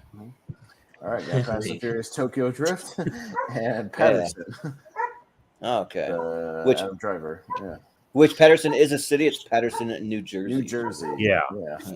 All right, Ross. I'm gonna go with Patterson. Tokyo Drift is good, but Patterson, is really good. It's with Adam Driver, right, where he plays the bus driver. Yeah. Yeah. Yeah. Okay. Yeah. Because I love those. I love those, like slice of life movies where like nothing happens. You're just like watching this guy like go through his daily life, like and like all his conflicts are subtle. So yeah. Yeah. Sounds good. Richie, what do you say here? Yeah, Patterson's a good movie. I can't really recommend it for a lot of people because especially if you like movies that like Ross said, stuff happens. It's just a slice of life movie. Maybe in the in like the vein of like a Richard Linklater, but this doesn't, nothing really happens. It's just kind of a charming movie. I don't know, man. I'm sort of with Pez where I have no. I don't see people's issue with Tokyo Drift. I think it's fun. I'm telling you, the more and more these movies get ridiculous, the more you appreciate the simpler, earlier movies in the Fast and Furious series. I'm telling you, the simple movies with simple stories and focus on racing to solve their problems. So, what a concept, right? And that's what. They're not taking out a drug lord or whatever. Yeah, and this one has very little Vin Diesel, which I like. So I'm a fan. So anyway, I'm gonna go Tokyo Drift, but I understand if that's the truth. I go Tokyo Drift. Yeah, Jacob, what do you say? I haven't even Patterson until just now. Okay. But Tokyo Drift is a lot of fun. Yeah, I really enjoy it. So it's one of the more simpler Fast and Furious movies where it's just about routine. That's cool. So Tokyo Drift. You're into cutting out, brother. You're cutting out slightly. Yeah. Austin, where do you go? Yeah. No. Listen. Again, the more and more, these guys are going to space and doing ridiculous nonsense. I appreciate these earlier movies where, it's just these guys hanging out, they're racing, they're dealing with just low-level drug guys or mob guys. There's not world-ending stakes and hacking, and they're not spies. It's just fun. They're using their driving skills to do stuff, and it's great. And Tokyo Drift is my second favorite movie in the series, so I'm proud to say it. So I'll say Tokyo Drift. Yeah. Tokyo Drift is also my second favorite movie in the series too. Like I really like Tokyo Drift. I think that it's a lot of fun. I love Lucas. I forget it, Black. Black. Yeah. Like I think he's good. I really like Han. I think he's an awesome character. I mean, I'm not gonna say I love Bow Wow, but I kind of like him being kind of something a little like different, and in there having like a cool looking like that Incredible Hulk car that he has looks cool. And I think that like. They're gonna make this like final series 3 movies, and they gotta like have 2 over the top one, and then one that just gets back to racing, maybe to like finish it off. Like they just get back to basics. Maybe I don't know if they will, but I mean that'd be cool. I would like that more. But and I haven't seen Patterson because I'm not a big slice of life like movie guy. I just think they get boring and like I don't know like. There has to be something interesting that happens in it, and some of them do, but most of them don't for me. So I'll just go with Tokyo Drift. I got to give it to like to Tad Driver doing these like really interesting like kind of out of left field movies. I watched Annette recently. Not for me. It'll be very anti-Jordan and anti. It's a musical, but fucking weird. It is so stupid. It's so bizarre. I applaud. I'm big ups for being bold in trying something. But I just thought I'd throw that out there. Like, if you want to watch it, but it is weird. Wait, what's the movie called that you said? Annette. Oh, okay. Annette. I think that's on like movies with one word series we're gonna have coming up, but you can watch it if you want. But, I mean, just at the word musical is definitely not gonna be for Pez. yeah. Nope. Especially him, like I like the occasional one, but not a lot. But Malcolm, what do you say here? So according to Letterboxd, I've seen Patterson. I've apparently rated it 4 stars. The problem is, but you know. The problem is I don't remember it. I'm like, so it's. I mean, apparently it must. I'm might actually revisit it at some stage, just to see if I feel any differently on a rewatch, just so I can remember what the movie is actually about. But that being said, but when it comes to Fast and Furious, I'm probably the opposite. I actually been liking them more and more when they get into the more wacky sort of stuff. I've seen your rankings, Malcolm. But Tokyo Drift is on the lower end of my Fast and Furious rankings, but I'm still going to go Tokyo Drift because I know I've seen it. Well, I've had a couple movies like that where like I'll like swear I haven't seen it, but then I'll also be like, no, remember when you watched it and you commented on it on tournament fights? I'm like, oh, I did. Oh, all right, sure. Yeah, but yeah. But yeah, like Richie said, my two favorite Fast and Furious movies are the ones with the least amount of Vin Diesel or none at all. Too Fast, Too Furious, and Tokyo Drift. Yeah, right. Well, what about Hobbs and Shaw? No, I hate that movie too. No, that movie sucks. Really? Oh. That movie's long and fucking boring. That movie takes forever. No. The movie has Ryan Reynolds and Kevin Hart in it. Like, fuck off. Like, no. Wait, you don't like Ryan Reynolds at all?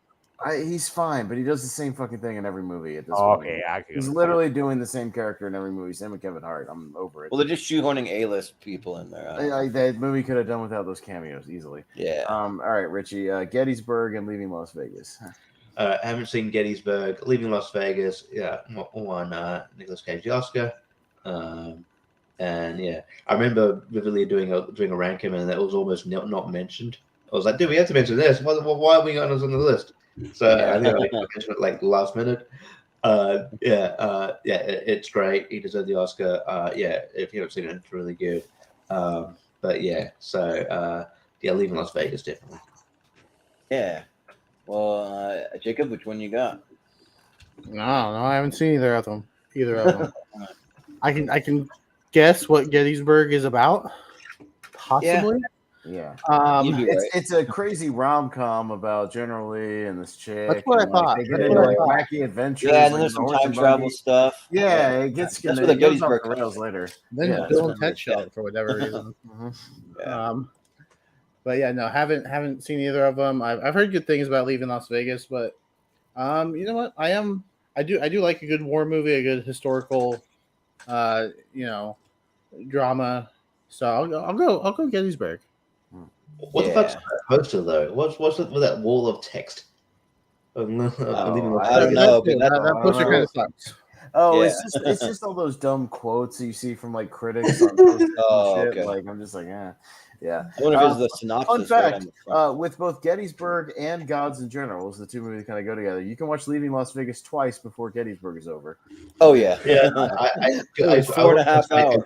Yeah, Gettysburg is 4.5 hours. Gods and Generals is 3.5 hours. So yeah. So does that change your mind, Jacob, about which one you want to watch? No, okay. All right. Well, technically, like sort of like TV, like mini series almost. Like I mean, kinda. Yeah, I worked at a theater when Gods and Generals, the sort of pseudo sequel, came out, and I actually showed it in theaters. I wasn't gonna sit in the theater for 4 hours to watch that. Yeah. I was like, no. But yeah, I've seen Gettysburg once, and I'm good. So I'll go Leaving Las Vegas because that movie's really good. Well, I've seen both of these, and I think like one good argument for Gettysburg is just go look up Jeff Daniels' speech in it. Like he has a really powerful, cool speech that like it's near the beginning too. The kind of like he's getting all the troops motivated to fight and stuff, and it's really good. But yeah, the movie's just long, but it's really good. Like if you split it up and you watch like half one time and half like another. If you treat it like it's like a 3-part TV show or something, yeah, like it's just not do it that way. Yeah. Because people complain about long movies, and they'll go and sit and watch a whole season of something, and it's like, well, that's way longer than whatever movie you're complaining about being long, So, but Leaving Las Vegas is great. Like it's hard to watch because Nick Cage just gets so drunk in this thing, like to the point where like he's gonna kill himself. And I think that's the point. He just wants to drink maybe until he's dead. I don't know. Yeah, he does. That's the point. Yeah. He wants to drink himself to death, literally. Yeah. Right. Yeah. And so like it's just like really like hard to watch. Like I just saw it for the first time a few months ago, and like I don't know if I ever want to watch it again. Like it's just really like tough to watch. So, like surprisingly, I'd probably watch the 4.5 hour of Gettysburg over leaving Las Vegas a second time. So I'll go Gettysburg. Actually, it's good. So, Malcolm, what do you say? You are muted. So after I just quickly looked up Gettysburg and was reading up about it. It was actually originally filmed as a miniseries. That's what I thought. And it was set to air on TNT, but then Ted Turner saw part of the movie during post production. He realized it was much bigger than the miniseries and decided to release the film theatrically. Why they just didn't do it as a 2-part movie, I don't know. But they could have had part 1 and part 2. They do that all the time nowadays. Yeah, I mean the director's cut is about 4.5 hours. Yeah. So I mean I could be wrong, but even the theatrical cut is longer than the Justice League director's cut. Right. Oh God. Which is, Okay. By about 15 minutes. Because I think but yeah, I'll probably. I mean, I don't know where I would find Gettysburg. Like, I've never heard of it until now. Yeah, and Richie, I think part of the reason Leaving Las Vegas took a while to come up was because only a handful of people had only watched the Nicolas Cage movie. I was one of the people that hadn't watched it for that episode, but I watched it. I think I watched it afterwards. But yeah, Leaving Las Vegas is a lot of fun. It's good. Something I go to Leaving Las Vegas. Yeah, I almost sort of wish they would do Killers of the Flower Moon as a 2-parter, but I don't know. It's gonna be long. but Ross, what do you say? I'm gonna go with Leaving Las Vegas. Gettysburg is good, but I love Leaving Las Vegas. And then, funny enough, Gods and Generals is actually considered like one of the biggest bombs of all time because it cost $56 million and made 12, and then it has an 8% of Rotten Tomatoes. Mm-hmm. Really? Oh yeah. So Leaving Las Vegas, yeah.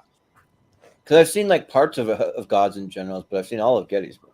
Mm-hmm. So. Fear and Loathing in Las Vegas, and Palm Springs. Yep, I haven't seen Fear and Loathing in Las Vegas, but Palm Springs was a lot of fun. Fun time loop. Andy Samberg gives a fun performance. J.K. Simmons, when he shows up, is really good. So yeah, it was a big surprise, and maybe it just benefited from coming out in 2020 when nothing else was coming out. But I still had a good time with it, so I'll go with Palm Springs.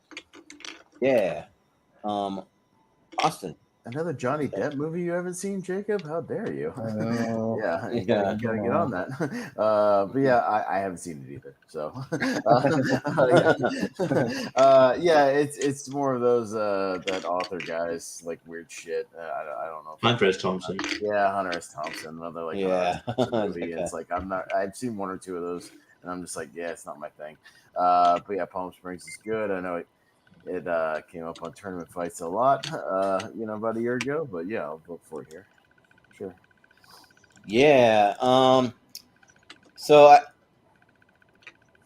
I tried watching Fear and Loathing in Las Vegas, and like it's so stylized and like so weird that after about 15 minutes, I just couldn't do it anymore. I'm like this is so, like really really weird. But I think I need to try to give it a rewatch and just like push past the opening stuff because a lot of the like drug trip, he's like driving into Vegas and just having like the most massive chaotic like drug trip all over the place that looks exactly what you see on the cover everywhere, and it just kind of threw me off. But if I can get past that, then I think I might be okay. But if it ends up being like that the whole movie, that's my like worry. It could be that like that for a lot of the movie.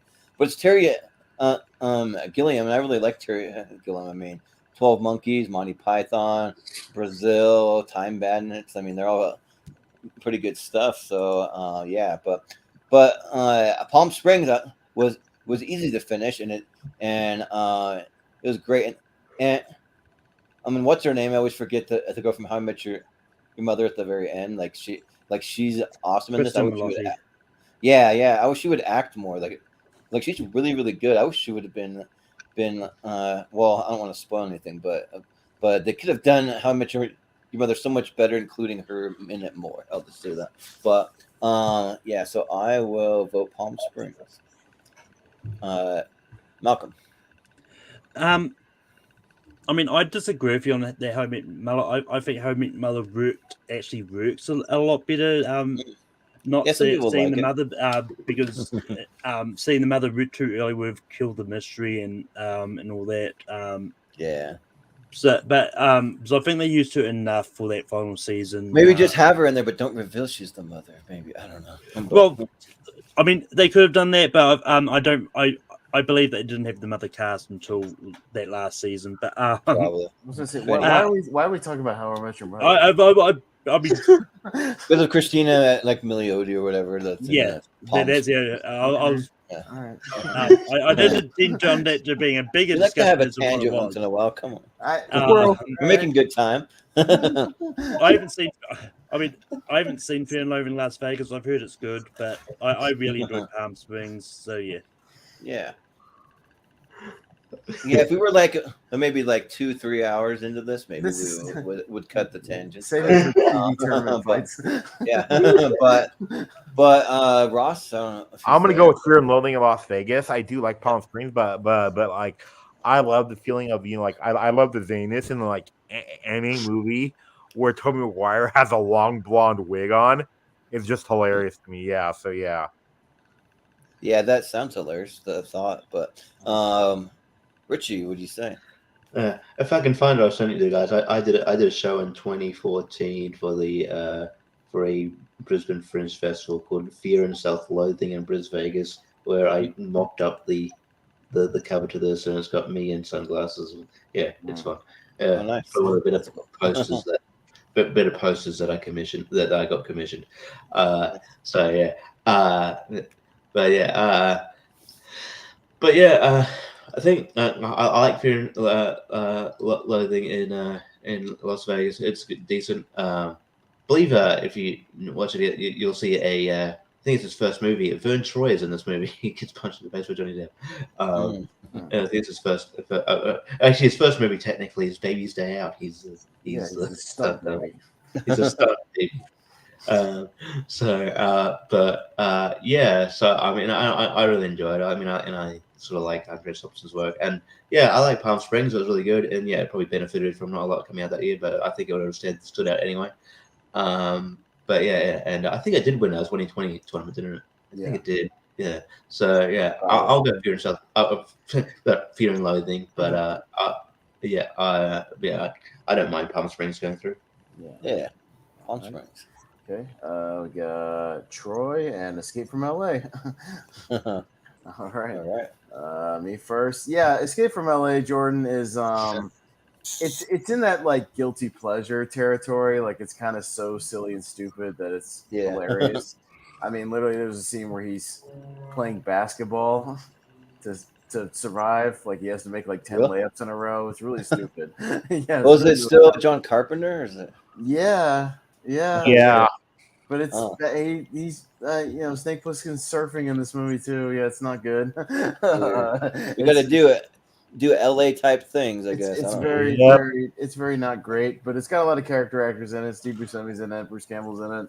A bunch of people pop up, but it's not great. But yeah, Troy's in my 128. So. Nope, and then it got the future perfect. It got the future perfect in the year 2013. So. Uncle Ben from the Sam Raimi Spider-Man's is like the mayor or whatever, or the president. He's like the president or something. Oh, he's the president. Yeah. Well, you know what? Like, I'm not a big Troy fan because that movie's way too long, and especially like there's a director's cut that's even longer, and yeah, it's way too long. But you love Gettysburg and just voted for it. Didn't you vote for Gettysburg? I know, but that's 4.5 Gettysburg. I caught it on TV and watched it in like 3 parts, so maybe I should have done that with Troy when I saw it. I don't know, but Escape from LA, I haven't seen it, but it's one. Like, you put these two in front of me, that's the one I'd rather see. So I'll vote Escape from LA. But Malcolm, what do you say? I mean, this is the first time I'm hearing that they did a sequel to Escape from New York. Really? I saw Escape from New York for the first time recently. It's fun, but I haven't seen Escape from LA, but I think Troy, for what the subject matter is, I think Troy was as long as it needed to be, and I think it's a really good movie. So I'm going to go Troy. Yeah. Hey, give them credit, Jordan. They're cramming a 10-year war into 3 hours. That's pretty good. Yeah. It's true. But there's other ones that have done it, and it's been shorter. But Ross. Okay, I'm gonna go with like Troy, only because I do love John Carpenter. I might be a bigger fan, but like like Troy, I think is a little bit more entertaining. Like you want to talk about like a diverse career. Wolfgang Petersen's career is wild. Yeah. I mean he did like like Thin Red, Air Force One. Like In the Line of Fire, Das Boot, Troy, just to name a few. So yeah, but I do like Escape from LA, but Troy I think is a slightly better movie. Yeah. Richie. Yeah, Escape from LA is like a fun, bad sort of watch. It's got that guilty pleasure vibe to it. But yeah, Troy's a better movie. Yeah, and it's got Nathan Jones in it, so I'm gonna go Troy. Yeah, so Yeah, it does. Yeah. Jacob, what do you think? Yeah, I haven't seen Escape from LA. I also really enjoy Troy, so I'll go with Troy. And Tyler Mane, by the way, 2 wrestlers in that movie. yeah. Nice. Which killer did Tyler Mane play? Didn't he play? He's the big jacked up dude with the sledgehammer. No. I meant to didn't he play like Michael Myers or something? Yeah, he's Michael Myers. And he's Sabretooth in the original X-Men movie. Oh, okay. Yeah. Yeah. So he's had a decent, wild career too. Yeah. All right, Letters from Iwo Jima and LA Confidential. Jordan. Yeah, I think there's another so I don't know if I've seen Letters from Iwo Jima, because I think there's another Iwo Jima movie that's like similar, but it's more like the kind of almost like a Flags from Our Fathers. Yeah, probably Flags of Our Fathers, because that one's kind of like still has his movie from an American perspective, and this is from the Japanese. Yeah, because that was one the same year. Yeah, it's that iconic thing where they all hold the flag, because I wanted to watch it because my grandpa went to Iwo Jima during World War II. He actually served there, but he served after everything happened. So, and he didn't tell us for years. And then one night, my mom started asking questions, and which he's my dad's dad. They were just visiting, but he's asking a question. He just broke down in tears because he had to go and see all the aftermath of Iwo Jima and be part of the cleanup, clean up bodies and that kind of stuff. So it's pretty crazy. But the one I saw was a little boring. So I probably saw Flags of Our Fathers. But yeah, LA Confidential is really good. I mean, I didn't maybe love it on the level Austin did the first time we saw it, but I did think that it was really great. And Guy Pearce, he was awesome in the movie. So I'll shout out him, and I'll vote for LA Confidential. Yeah, another Russell Crowe movie. Yeah, Russell Crowe. Yeah. Malcolm, what do you say? Yeah, I'm in the same boat because I think I've seen Flags of Our Fathers, but I haven't seen Letters from Iwo Jima. Yeah. but yeah, I don't. I mean, I like LA Confidential. I don't like it as much as others, but I do think it's a good movie, so I'm going to go LA Confidential. Yeah. Ross. LA Confidential. I do like Flags of Our Fathers. I mean, Letters from Usual. It's a little bit gory because those seem like taking grenades and putting it to their chest. Yeah. But yeah, gnarly. LA Confidential. Should have won Best Picture over Titanic, and I'm a big Titanic guy. Oh yeah, I would agree with that even. Is better. But yeah. So yeah, I'm gonna go with LA Confidential. Yeah. Richie. Yeah, I haven't seen Letters from Iwo Jima, but LA Confidential is great. I just dropped on Netflix here. Okay. Did you watch it? Yeah. It's great. So LA Confidential. Yes. Yeah. Jacob, what do you got? Well, I'm the opposite because I haven't seen LA Confidential, but I have seen Letters from Iwo Jima. Okay. And Letters from Iwo Jima is a great Clint Eastwood directed movie. I think he does a really good job. Yeah, it's a good watch. I would recommend it. It's not probably as rewatchable as LA Confidential, from what I've heard. So I will go with Letters from Iwo Jima because I've seen it and I would recommend it. I think people should watch it. Yeah, sounds good. Austin. Yeah, I watched Iwo Jima when I was on Malcolm's Clint Eastwood directed show, and yeah, it's really really good. Nice perspective there. These guys kind of just fighting for this island. Excellent movie. But yeah, I watched LA Confidential this year and freaking loved it. Like a 10 out of 10 type movie for me. Loved it, every second of it, and it has a good chance upon a rewatch or two of making it in my 128 for sure. So LA Confidential. Nice. For me. That's good. Yeah. So LA Confidential. All right. Going to Train to Busan and Bad Lieutenant, Port of Call, New Orleans. Malcolm. Haven't seen either of these. But if I was to pick one that I'd watch, I'm not a big fan of language films, so I would probably go Bad Lieutenant. Oh my Yeah. God. Greek subtitle. Yeah, right. Ross. I'm gonna go with one of the greatest remakes of all time, which is actually Bad Lieutenant. So yeah, Bad Lieutenant. I still haven't seen Train to Busan, but I do want to. Bad Lieutenant, is actually a remake. Yeah. Yeah. Richie, what do you got? You two are high. This is easy. Bad Lieutenant is fine. It's a good movie. It's very it's very Nicolas Cagey doing it, very going full ball, almost full ball Nicolas Cagey with his mannerisms. Train to Busan is amazing. It's fantastic. It's one of the best modern zombie movies that you'll find. It's a fantastic movie. Yeah, this is easy. It's Train to Busan. Yeah. Jacob. Yeah, I haven't seen Bad Lieutenant. I don't know if I've even heard of it until just now. Maybe I heard it like in passing, but just didn't remember. It's a remake of a Harvey Keitel film, I think. Oh yeah, cool. So Yeah, Jacob, it's a remake of this Bad Lieutenant with Harvey Keitel. Oh, that one, which I also haven't heard of. But I have heard of Train to Busan, and I have seen Train to Busan probably at least half a dozen times. I think this movie is great. It's probably my favorite zombie movie, which is a genre that I haven't tapped into a lot. So I know there's quite a few blind spots in that area that I'd like to get to. But yeah, I think once the zombie part picks up, like this movie, it just goes, and it's great. And that final scene, like with the little girl singing, it gets me. It gets me. Yeah. I'll go Train to Busan. Good stuff.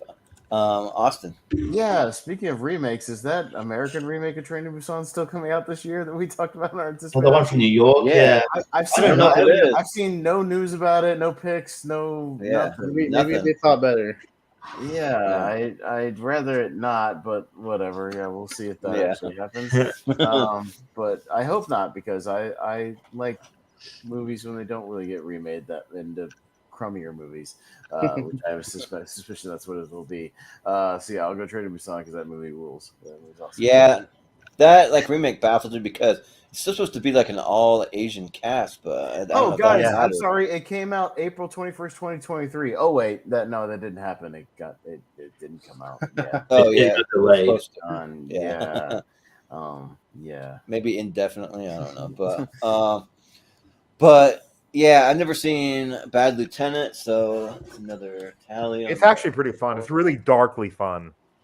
Nice. Yeah, I'll have to check it out. I'm a big Nick Cage fan, but yeah, Train to Busan. So there's something about like subtitles on the big screen. So like I went and saw Pan's Labyrinth on the big screen, and like I just couldn't sit there and read all the subtitles. Started giving me a headache, and so I just kind of checked out and didn't read it, and I just watched all the visuals. Which for Guillermo del Toro, there was enough there to just watch the visuals and still. What about like Parasite? Enjoy it? But yeah, somehow Parasite worked. Yeah, that didn't give me a headache at all. So that was a weird one. I don't know what that was, because I usually like to watch them at home, so I can, like, if I need to pause it and like read it slower, so I'm not like feeling rushed, or like, I don't know, like reading it too fast gives me headaches, or I like to just kind of slow it down from time to time. So people would probably get pretty annoyed watching movies with subtitles with me. So I'm like, wait, go back, I missed that or whatever. But so yeah, I don't know, but I I loved Train to Busan because I watched it at home and I could do the subtitles at my own pace, and it worked. And yeah, it's really, really powerful. A great zombie movie, great Korean film, and yeah, I started out watching it with the dubbed version because I wanted to try to multitask, and like the dubbed version is almost laughable. Like you're missing out on a lot of the heart and a lot of the stuff that's going on. Like and especially the scene at the end where the little girl sings. Like I fast forward to that part, and yeah, that doesn't work at all. So yeah, Train to Busan, watch it with subtitles on. So yeah, There's also some dub versions change the dialogue and stuff. You know. yeah, I they change it a little bit. Yeah, yeah, so it doesn't have the same impact. Yeah, All right. Oh God! Beverly Hills Yeah. Cop and Home Alone 2, Yeah. Lost in New York. Oh. Ross. all right, Ross, you're first because you said it. Yeah, Mm. you exclaimed it. I don't know. I'm gonna flip a coin. I'm gonna go with Home Alone 2. And then, funny enough, if you remember the scene where like Kevin's like walking up to the house, right? Yeah, the like New York In one. New York. Yep, that was Yeah. actually shot on the New York set in like Universal Studios. Okay, nice. So yeah, That's you know, cool. so yeah, I'm gonna go with Home Alone 2. It's my favorite Home Alone movie, but Beverly Hills Cop is still great, and then like Bronson Pinchot is hilarious in it. Yeah, yes, but Richie, what do you say? Beverly Hills Cop one's really is good. You know, obviously it helped solidify Eddie Murphy as a movie star. But yeah, he got better with two. Yeah. I mean, we've already got the best Beverly Hills Cop on there. I don't think, you know, I think like we could put Beverly Hills, we could gun for a Beverly Hills Cop as Beverly Hills Cop 2, but I think general consensus is that it's going to be Beverly Hills Cop 2. So why not get Home Alone in there? It does a lot of the things Home Alone 1 does, just in New York, but it's still fun. You know, I like Tim Curry in there. Kind of go around there. And like a smaller role like for Rob Schneider. Stolen credit card. Yeah, a pizza. I like the way Yeah, he says yeah, pizza. Yeah, there's a lot to like about Home Alone 2. So I'm gonna go Home Alone 2. yeah. Was it close your doors? This is the crazed man with a gun. But Jacob, I will always vote against the mistitled Home Alone 2 Lost in New York because he's not home, he's not alone, and he's not lost. He knows exactly where he is. Beverly Hills not Cop is two. my vote. yeah. Austin. I'm sorry, Jacob, but I'm afraid you're mistaken. Yeah. We're looking for a young man. No, Tim Curry fucking rules in that movie. Yeah, and the original Beverly Hills Cop didn't do a lot for me. I like the sequel a lot more. It's kind of like Lethal Weapon. I like the sequel more. And I don't know if I like Home Alone 2 more than Home Alone 1, but it's still pretty good. So I'll go Home Alone 2. Yeah. I know me and Jordan could definitely do a tag team match against anybody for Home Alone 1 and 2 trivia because I've seen that movie 8 billion times as well. Yeah, much like him. Yep. Yeah. Yep, everybody on your knees. I love you. It also has, I think, the darkest line of the whole Home Alone series too. Do you know which one it is? Yeah. Kid, you move and you'll be spitting your like your gums through your forehead. Oh yeah, to your forehead, kid. Mhm. Yeah, like that. They make New York look pretty terrifying when he's like, "You're much better in here, kid," and he goes in the taxi cab. We're like, "Watch it, kid," and then with the hookers, remember? Yeah, Hey, you want to yeah. you a bedtime story? Time story, yeah. I'm Yeah. sorry. You have to get really close to the camera when you do that, Jordan. You have to go, watch it, kid. Yeah, kid. Yeah. but yeah. So it's obviously got to be Home Alone 2. I mean, Beverly Hills Cop is great, but we got the sequel in there, so let's go Home Alone 2. Malcolm. Home Alone 2 is my favorite Home Alone movie, but I think the first Beverly Hills Cop is great, so I would have gone Beverly Hills Cop. Yeah. All right, well, That's fair, but Home He's at Alone least a 2. cop in Beverly's Hill. Yeah. Yeah. Rumble in the Bronx and LA Story. All right. Richie. I haven't seen LA Story. Rumble in the Bronx is alright. It's sort of like almost like Jackie Chan's like first like foray, I guess, into like sort of American what movies. Western, American movies. Yeah.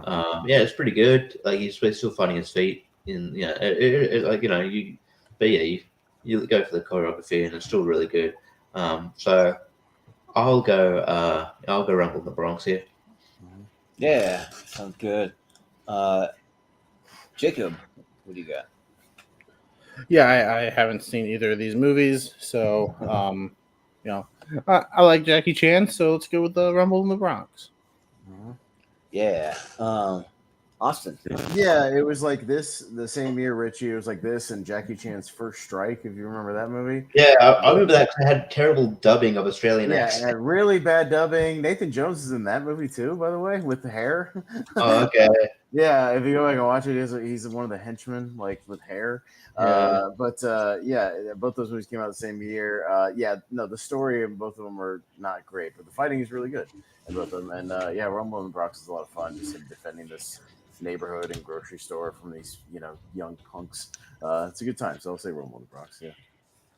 Yeah, I think I remember Jackie Chan's First Strike releasing like a year later in the United States, or even like later than that, like at least worldwide, like way before it released in the U.S. But so like I remember looking back at the release date and like wait a second, because I think I had some question about it in trivia or something like that.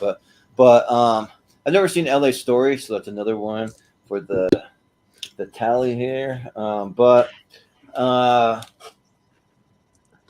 yeah, Rumble in the Bronx is awesome. That's kind of where I was first introduced to Jackie Chan, but just seeing him in that. And then, I mean, technically, like the first thing that I really really got to know was the Rush Hour movies. But then I quickly went back and started rewatching everything from his career. It was one of my best friends growing up. Like that, Jackie Chan's his favorite actor of all time. So we would always watch Jackie Chan movies. My buddy Mark, he's actually been on the channel in the early days of when we first started. But yeah, so I'll go with Rumble in the Bronx. So, Malcolm. Yeah, I haven't seen either of these movies, but I'm just be slightly technical here. But isn't the Bronx a small part of New York City? It's not really a city on its own, is it? No, it's like a borough, Hey, but it's listen, kind of you tell that to somebody who lives in the Bronx, Malcolm. Say it to their face. Yeah. Yeah, I dare you. I dare you. I'm not scared. I'll happily do it. Okay. That's like saying like Malcolm, Harlem why is in don't this you go to park. New York and take a little stroll up to 120th Street, aka Harlem, and tell them Harlem. That's what I was Yeah, saying. Harlem, Yeah. But It's just anyway, a suburb. Yeah. But anyway, I'm going to go for LA Story. Yeah. Ross, you said. I'm gonna go with L.A. Story, even though I do like Rumble in the Bronx. Like L.A. Story is a nice little romance, and this feels like the director's only good movie because he went on to direct the Bodyguard and Volcano. Oh, but I love Volcano. Volcano rules. But yeah, I mean, like Rumble in the Bronx, I remember like we watched in my film class, and then like we were all like making jokes about the hovercraft at the end. Oh yeah. Yeah, but yeah, still, like I do like L.A. Story though is a nice little romance, with Steve Martin, and it came out of my favorite year film '91. So yeah. Did anyone ever play Jackie Chan Stuntmaster on the PlayStation? That game rules. No. But I know of it. Yeah, I've seen video of it. Yeah. no, but I played the one like that was like the sequel to Hard Boiled though. Oh yeah, that John Woo thing. Yeah. Friday the 13th, Jason Takes Manhattan, and Bull Durham. Jacob. Yeah, so I haven't seen Bull Durham, but it is an answer to a future Battleground question that I will be taking part in. So I will see it soon. Just haven't seen it yet. So baseball movie question. Yeah. You can probably guess what baseball movie I went with. Field of Dreams. Yeah. No. Sandlot. No. Rookie of the Year. 42. No, I went with Moneyball. Oh, okay. Samsonite, we were way off. Yeah. But anyway, yeah, no. Haven't seen Bull Durham. I've seen at least all of the Friday the 13th movies at least once, and I enjoy them for what they are. Some of them can get silly. Jason Takes Manhattan in the last 20 minutes. Until he that's about right. goes to Manhattan. Yeah, it's barely. Jason eventually takes Manhattan. Hey, he walks around more of Manhattan than they do in Scream 6. Yeah. Jason on his way to Manhattan, they should call it. Which is completely inconsequential to it being in Manhattan, but okay. Yeah. So who gets to Manhattan first, the Muppets or Jason? I don't remember. I haven't seen the Muppets since I was a kid. I've never seen it. I would love a crossover. Yeah. I'm going with Friday the 13th. Yeah. Yeah, have they ever done a puppet style horror movie? That'd be interesting. I guess like that Happy Time Murders is sort of like that, but that movie sucks. Yeah. What is that Meet the Feebles thing that was Peter Jackson did? Peter Jackson did? Yeah, it's kind of like a weird movie. Like, Yeah. I don't know. Kind of horrorish, but not really. The Dark Crystal was the only darker one. Kinda, yeah. Yeah, I've seen both of these. Bull Durham, I watched not too long ago for the first time. It's enjoyable for what it is. It's another good Kevin Costner baseball movie. But using Jacob's logic, you put these two in front of me, as much as Jason Takes Manhattan is not great, it's still fun. So I'll say Jason Takes Manhattan. Yeah, the logic works. Yeah. Well, I have not seen either one of these, so these are two blind spots, though. 2 more marks. Getting up there. I got 16. Your logic, it works. But yeah, I think your logic works here. Yeah, because I would probably rather watch Jason Takes Manhattan. Like, it just seems more interesting. Because like baseball movies have been very hit and miss for me. Either I absolutely love them, Is it a pun? Wait, what do you mean? Hit or miss. Oh yeah, hit or miss. Yeah, it was an unintentional. Baseball movies mostly strike out for me. Strike out. Yeah. Yeah, but should have been there for the pitch meeting. Yeah. Yeah. Yeah. That's a great channel too. Pitch meeting. They're hit and miss for me because I either love them or I just think they're just boring, and so and this one I don't know, so I'll go with Friday the 13th because I think Bull Durham didn't exactly knock it out of the park. You know what I'm saying? I mean, right. It's not a home run, but yeah. Yeah, more of like a catch and release, which is almost a fishing pun, but still. Malcolm, what do you say? Yeah, quite often when I see baseball movies, I just walk away. But yeah, I haven't seen either of these movies. I've seen like a handful of Friday the 13th movies, because I've seen Jason X, I've seen Freddy vs. Jason, and I've seen the remake. One of these days, I will get around to actually sort of watching all the Friday the 13th movies. But I'd still rather watch Friday the 13th over Bull Durham, so I'm going to go Friday the 13th. Yeah. Ross. I'm going to go with Bull Durham only because it doesn't lie about the title. Jason Takes Manhattan. He's on the ferry for like 99% of the movie. So yeah, Bull Durham is actually I think it's like an underrated movie. And then like, I'm actually kind of a secret Robert Wolf fan. So like anything he's in, I'll watch. Yeah. Does Bull Durham, is that just the name of the team or something? Yes, they're actually called the Durham Bulls, which they're actually in like Durham, North Carolina, I think. Okay, nice. But is there that's close to home for you, Austin? I don't know if that's a real place. Durham is real. It's about 4 hours. It's a South African city. Oh yeah, right. Well, also it's in North Carolina. Well, there's kind of a bull in it, Jacob, because like Durham is it's near Chapel Hill. It's a very like college town. There's like 3 big colleges right in the same little vicinity. So. Yes, and then to like answer your question, Jacob, there's like kind of a bull on the scoreboard whenever they hit a home run, the bull lights up. So okay. Nice. cheesy. And that could be an interesting topic for tournament fights. Movies that the titles lie about the premise, like you got Home Alone 2. Yeah, right. And then Movies where the complete fucking movie is a lie. Yeah, right. Well, we could do every movie that promised to be good and really sucked. All right. You could do that. Well, no, I was talking more about the title, like Yeah, the I title know. Yeah. I'm just saying, let's broaden it out. You Make it all the can movies do that that with a promise lot to of be things. You can do that with like TV shows, America's Funniest Home Videos. What a nonsense. Yeah. Yeah, right.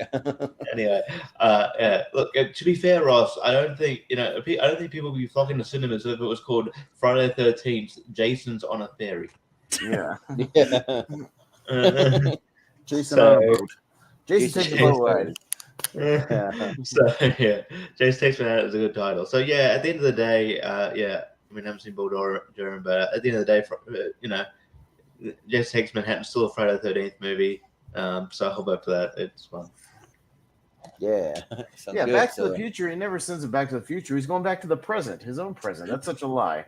Yeah, right. The girl who kicked the hornet's nest. She doesn't kick an actual hornet's nest. No. And the girl who Never played in with the whole fire. movie.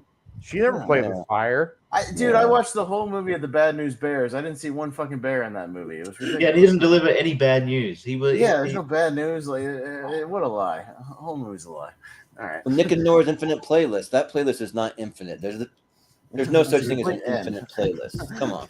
There's a clear beginning and a clear end. Yeah. Yeah. This is going to be the puns for the rest of the show. Isn't it? Yeah, right. Ending story. I'm We're, pretty gonna sure say, that- we're each going No, to say yeah, a never movie, ending a movie that lies and then just vote for the next movie. Yeah, right. Yeah. Sounds Speaking good. of Detroit and Fargo. Fargo because is the American Werewolf, is he really American? I guess, right? Like he turned into one, right? So Yeah, okay, so that one doesn't lie. But American Pie, why is the pie American? Yeah. It's apple pie. Right. It's an apple pie. That's American. Right. Yeah, that's weird. All right, anyways, Fargo. Yeah. Well, the longest yard, like all yards are the same exact length. You're not gonna have one that's longer than the other. Like screw that. So yeah, Fargo. Malcolm. Captain America: The Winter Soldier. There's no snow anywhere. No, not at all. But yeah, with this matchup, I haven't actually seen Detroit. I actually finally saw Fargo for the first time this year, and I really liked it. It's really good, so I'm going to go Fargo. Yeah. Ross. I'm gonna go with Fargo, even though Detroit is really good, but I'll never watch Detroit again. Yeah. Well, I've heard it's hard to watch. It is, and like Will Poulter plays like the scum of the earth in that movie. Oh yeah, Will Poulter's been choosing good roles. Yeah, but Richie. Yeah, Detroit, depressing movie, but it's good. Fargo, we said it sort of earlier. It should be a heavy contender in this tournament because it's really good. So yeah, I have a friend called Joel Spargo, and I was bored one time, so I just photoshopped the Fargo poster and put his face on it and made him look like a dead body, and it just said Spargo. So anyway, it's good. Fargo. Jacob. This one's actually pretty tough because I think Detroit is really good. But yeah, Fargo should be a heavy contender. Man, I've been going back and forth, but I think I'll go with Detroit. All right. Yeah. So I think it's Fargo though. It's Fargo. And you know what? In Die Hard, nobody dies with an erection. Not that I I mean, that's a complete lie. Yeah. I'll try to stay away from that one. Jordan in Bruges and American Werewolf in London. Well, I mean, Friday the 13th, the final chapter. I mean, they said it was the final chapter. Then you have 7 sequels. You got 3 seasons of a TV show and a 2009 reboot. That's really the final chapter. You're gonna tell me? Come on. Yeah. That's every final chapter movie. Yeah, let's go with just like With when American an Werewolf. actor or director said not like, or a band says I'm retiring. They make a big announcement. Yeah, they're in They're their farewell usually not tour and they come back. retiring. Ric Flair, Yeah. that wasn't Ric Flair or Terry Funk's last match. Get the fuck out of here with that. Come on. But Friday the 13th was the worst one because how many they had after that. So Yeah. but yeah, I'm going to American Wolf in London. Yeah. Malcolm. Yeah, I haven't seen In Bruges in a while. I remember loving it, but I saw American Werewolf in London for the first time this year. When we did werewolf movies at the start of the year, and it's a really good movie. It's one of those ones I'm actually mad at myself for taking too long to watch it. So I'm going to go with American Werewolf in London. Yeah. Ross, what do you say? In Bruges has one of my favorite scenes ever, but I do like American Werewolf in London. But like In Bruges, the scene where he's running away from that fat guy, because like he calls them, "You're all a bunch of fucking elephants." Yeah. So yeah, That's he good runs stuff. that way. Yeah. So All right. Richie. If it's an American werewolf in London, are you sure it's an American werewolf? Maybe it's a British werewolf. If he's in London, he's probably British. Yeah. We They don't specify. Well, does the werewolf ever file for any kind of citizenship? Like, what are we talking about here? We don't know what accent it has. What if it's like, hey, bro, I'm a werewolf. Yeah, He talks like Vince Russo. It's really weird. He's like, bro, I'm just a werewolf, bro. I'm gonna swerve you, bro. yeah. But yeah, in Bruges, look at that. But it's really good. Martin McDonagh film who made Banshees of Inisherin. It's really good. It's really fun, like dark comedy. I'd recommend it. It's just great. I like that sort of humor. An American Werewolf in London is a classic film, but I probably know where it's going to go, so I'll go in Bruges. But yeah, I don't mind American Werewolf in London going through because it's really good. Yeah. Jacob. Yeah, I think an American Werewolf in London is pretty fun. But yeah, I don't know which one I would prefer over In Bruges and the Banshees, because I think they're both really, really good movies. In Bruges, I don't think it gets talked about enough on tournament fights, so I'm gonna go with In Bruges. Yeah. Sounds good. And Austin. I'm gonna get to In Bruges very soon once me and Jacob do it for our anniversary series here in a couple months. Haven't watched it yet, so I'll go American Werewolf. But that gives us our first tie of the night, so it goes to Malcolm. Ooh. I'm going to stick with American Werewolf in London. Okay. that director has not made a bad movie yet either. The director of In Bruges. Martin McDonagh. Hasn't made a lot, but yeah, All he's very selective. All right, guys. That's it. So let's speed it up and let's get to a finish here and see which city movie rules geography. Was Banshees of Inisherin on here? No. No, but it could have been, I guess. That's a village. Yeah. It's not a city. Yeah. We can't really do movies based on villages. Borough. I'm not voting for. I'm not voting for the village. And I was exactly half. Yeah, exactly. What about Fern Gully then? I was 16. Yeah. Fern Gully is a fictional place. Yeah. We excluded some You're a fictional places. Yeah. All right, Malcolm, you're up first for Midnight in Paris and Dunkirk. Yeah, I'm not that big on Dunkirk. I think it's fine. But I do enjoy Midnight in Paris. I'm going to go Midnight in Paris. Yeah. Ross. I'm gonna go with Midnight in Paris. I do like Dunkirk, but it's not the weakest Christopher Nolan movie. It's one of, so yeah. Yeah. Richie. I don't know where you get this idea that Dunkirk's the weakest idea. I don't understand. It's like Tenet exists, guys. No. I mean, I think that like Tenet is weaker, but Dunkirk is one of the weakest in my opinion. Tenet's a pile of shit. Anyway, I'll defend it. I'll go Dunkirk. Jacob. Dunkirk. I'll also go Dunkirk. I'll go Midnight in Paris. Okay. Fuck Dunkirk. I don't like that movie. Second tie to Ross. Midnight in Paris. All right, and we've got Beverly Hills Ninja and Shanghai Noon. Kind of do the same kind of speed movies. Yeah. Wacky comedies. I love this matchup. Beverly Hills Ninja. Okay. Richie. Shanghai Noon. Okay. Jacob. Beverly Hills Ninja. Okay, I'm gonna go Beverly Hills Ninja. Yeah, Allison, my dove, Beverly Hills Ninja.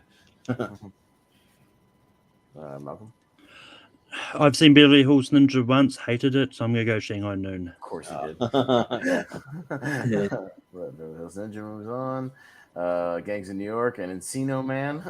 Richie. what a double feature. Gangs in New York. Well, oddly It enough, was in Pauly Shore oddly feature, enough, double Brendan feature. Fraser was going to be in the next Martin Scorsese movie. So, you know, he moved up in the world eventually.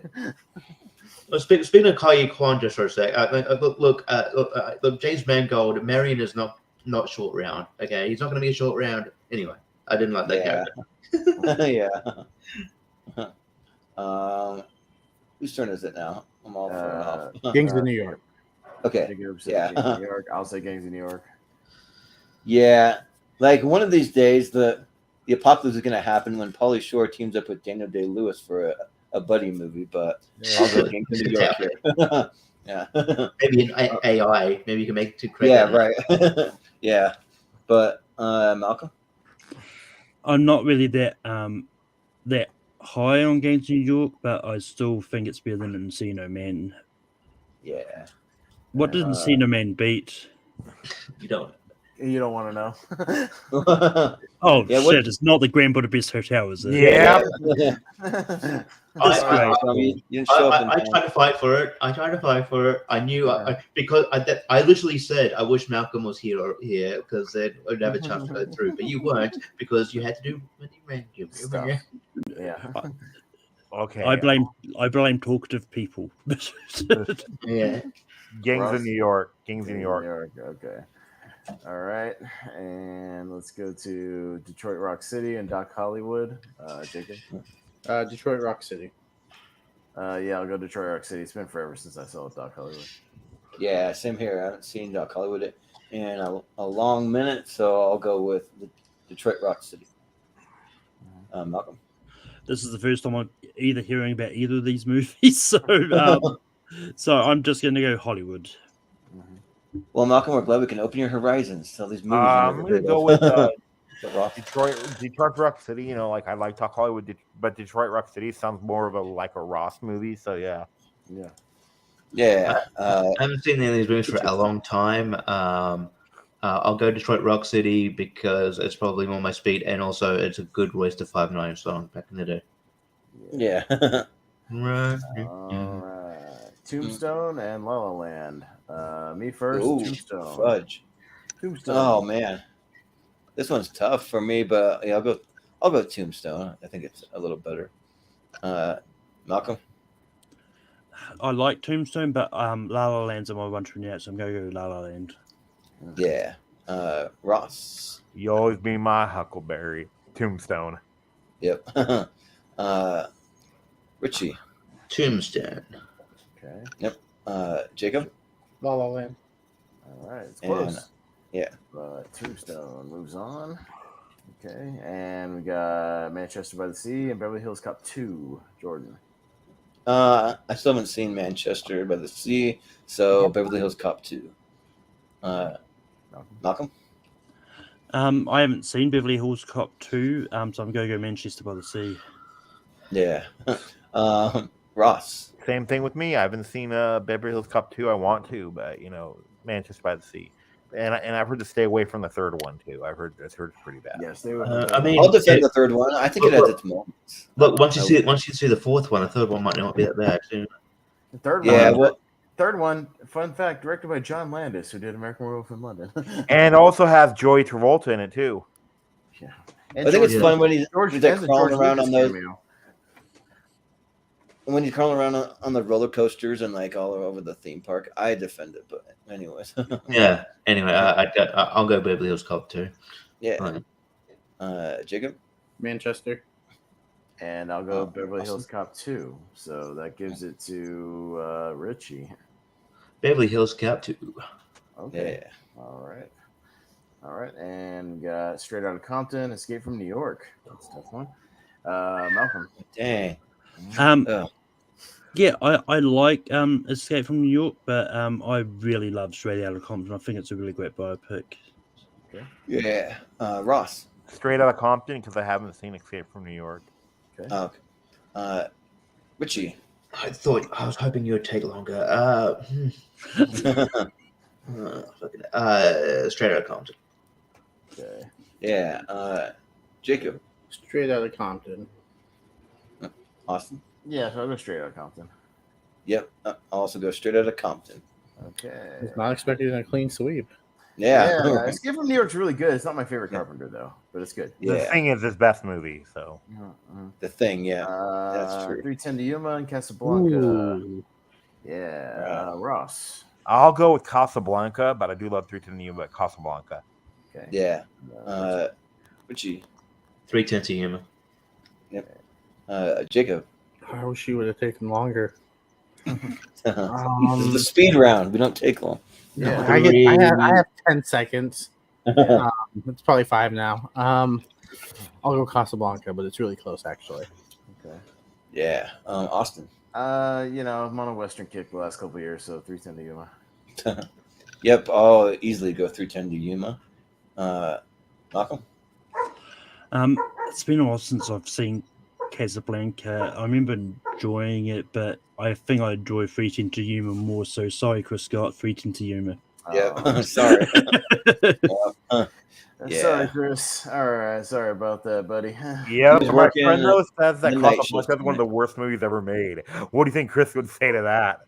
He would lose his mind probably. All right. Yeah. Sleepy Hollow, Talladega Nights. Richie. God damn it. What do I? Anyway, all right. I'm gonna use my full 10 seconds. Thank you.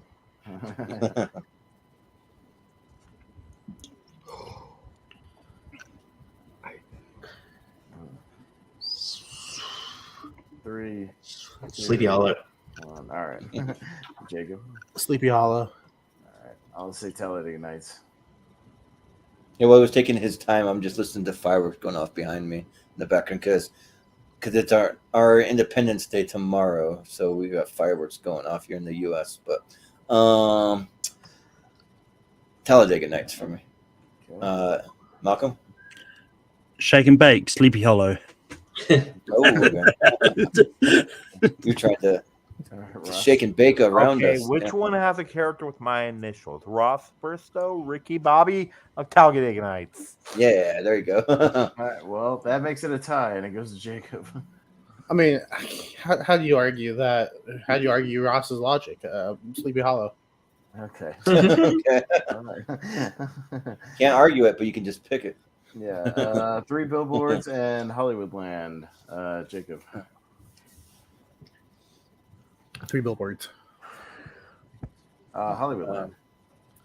I haven't seen Hollywoodland yet, so 3 Billboards. Malcolm. 3 Billboards. Ross. Oh, let's just throw a wrench in and say Hollywoodland. Yeah. Richie. Hollywoodland. Yeah. Jacob. Nope. Tie. Oh, yeah, he was Wow, is that Just because I knew where the To be tiebreaker fair- was going. Yeah, that was Austin's tiebreaker. My tiebreaker. Yeah, I got control. Sleepers in Seattle and Tokyo Drift. Tokyo Drift. Man, why don't they have Seattle Drift? That'd be cool, but I'll go with Tokyo Drift here. Malcolm. Sleepless in Seattle. Yeah. I want to see Tom Hanks and Meg Ryan racing cars. Ross. Sleepless in Seattle. Come on, Yeah. Richie. Come on, Richie. Richie. Yeah. Tokyo Drift. Yeah. There we go. Jacob. I don't like to be pressured into voting for things, but I haven't seen Sleepless in Seattle, so I have to vote for Tokyo Drift. Yeah. I mean, it would have been Tokyo Drift even if he tied it up. So Yeah, because it was vintage Jordan. The guy who lives like 1 or 2 hours, something like that, away from Seattle hasn't seen it. Yeah. Leaving Las Vegas, Palm Springs, Jordan. Palm Springs. Yeah. Malcolm. Palm Springs. Ross. Leaving Las Vegas. Richie. Leaving Las Vegas. Jacob. Palm Springs. And Austin. I'll tie it up and say leaving Las Vegas. Ah. Jordan. Yeah, it's got to be Palm Springs, I think. All right, and we'll go down to Troy and LA Confidential. Oh, son of a bitch. Son of a bitch. Tough one for you. God damn it. Malcolm, take your time. Troy. Your full tense. I'll say LA Confidential has the better poster because of a certain. Everyone aspect take of it. 1 second. Let's go. Ross? I'm gonna go with LA Confidential. It's the better movie. Yeah. Richie? Dum dum dum dum dum Yeah. dum da da da da da da. I won't sing anymore because we might get copyrighted. LA Confidential. Yeah. If our channel ever got copyrighted for singing, I don't know if we're big enough for that, but I'd be surprised. But Jacob? Troy. Austin? One of my favorites versus one of my new favorites. I'll be fine with either one going through. I'll say Troy. And I will say LA Confidential. All That right, crystal fight scene in LA Confidential is amazing. Ty to Malcolm. Yeah. Isn't it technically Jordan? Is Jordan to get? Didn't Jordan break the tie Yeah, already? Jordan had the last one. Yeah. Oh, but Yeah. so Last one for Palm Springs, yeah. so Troy. Ooh. All Not sure if right. you're going to go that way. Okay. All right. Train to Busan, Home Alone 2, Ross. Oh, Oh, fuck. Home Alone 2. Haven't seen Train to Busan. Oh, what is this matchup? All right. Richie. Richie. Train to Busan. All right. Jacob. Yeah, they were on a train that was going to Busan. Train to Busan. Yeah. Well, his home was. I mean, he's kind of in an abandoned home in New York, sort of. He's in a home you pay for. Yeah. Although he is in his And family. the Plaza Hotel home. was Well, his you home hate- away from home, right? He was in his family's home, so Yeah. Home Alone 2. Yeah, I got to vote for it like this Home Alone 2. Because I like the other one. Oh god damn it! How come watch foreign movies? Malcolm. Malcolm? I mean, I do watch some foreign movies. I'm just not interested in Train to Busan. I'm Alone 2. Why? I don't understand. Technically, aren't So- all American movies that he watches foreign Foreign movies? films. Yeah. Yeah. yes, actually you're right. And just like whatever food the country you're in, isn't it called food? Yeah, just Yeah. called food. We don't have American food here. We have food. But also, Malcolm said that Home Alone 2 is his favorite Home Alone movie. Me too. Richie, Rumble in the Bronx, and Jason Takes Manhattan. Ooh. Just because there's better Jackie Chan movies out there, I'll go Jason Takes Manhattan.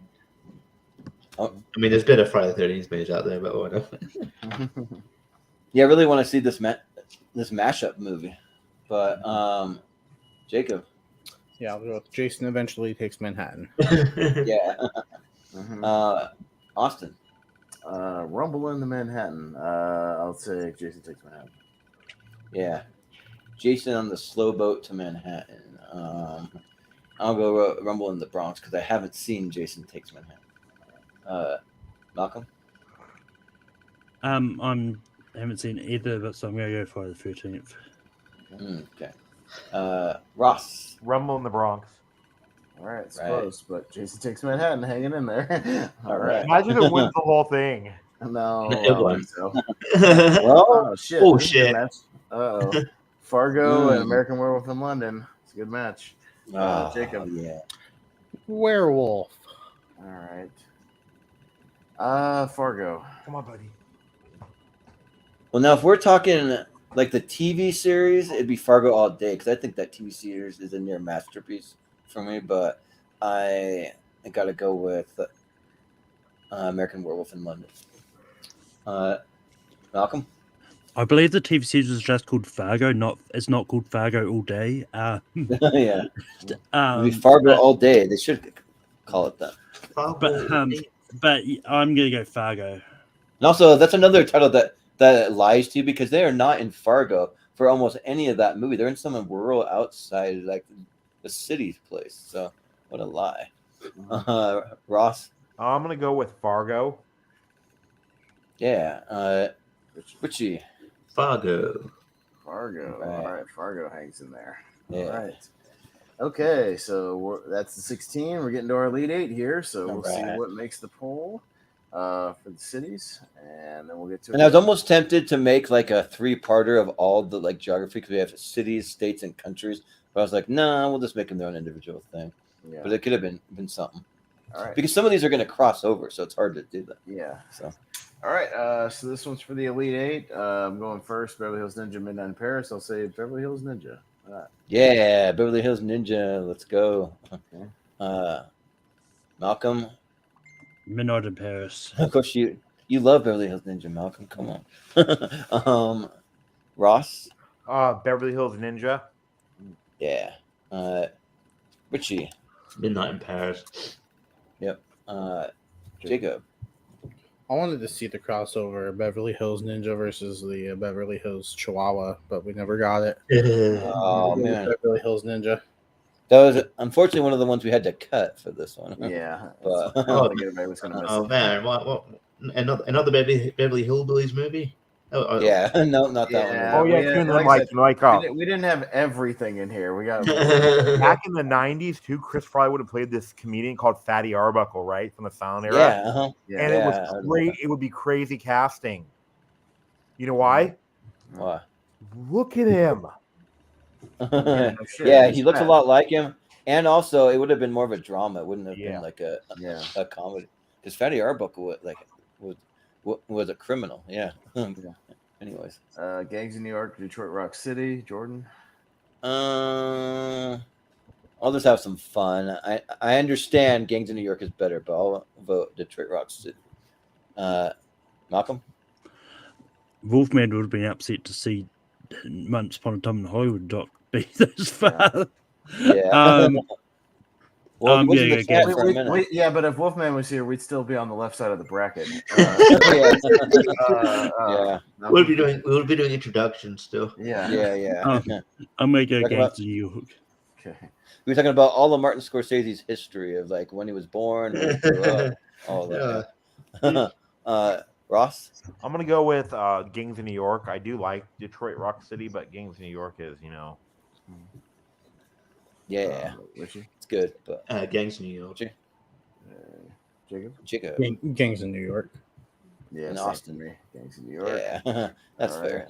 All right, hang on a second. Let me write it down. New York. Okay. Tombstone, Beverly Hills Cop 2, Malcolm. Ooh.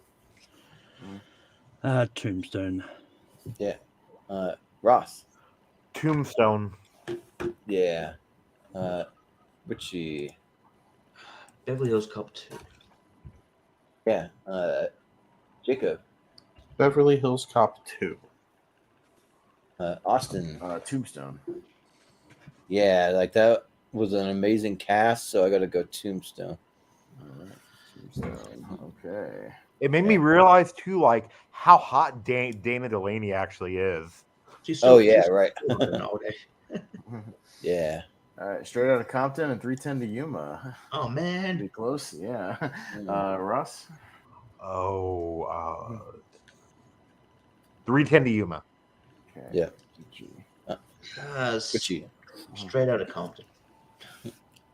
Jacob. Straight Out of Compton. Austin. Straight Out of Compton.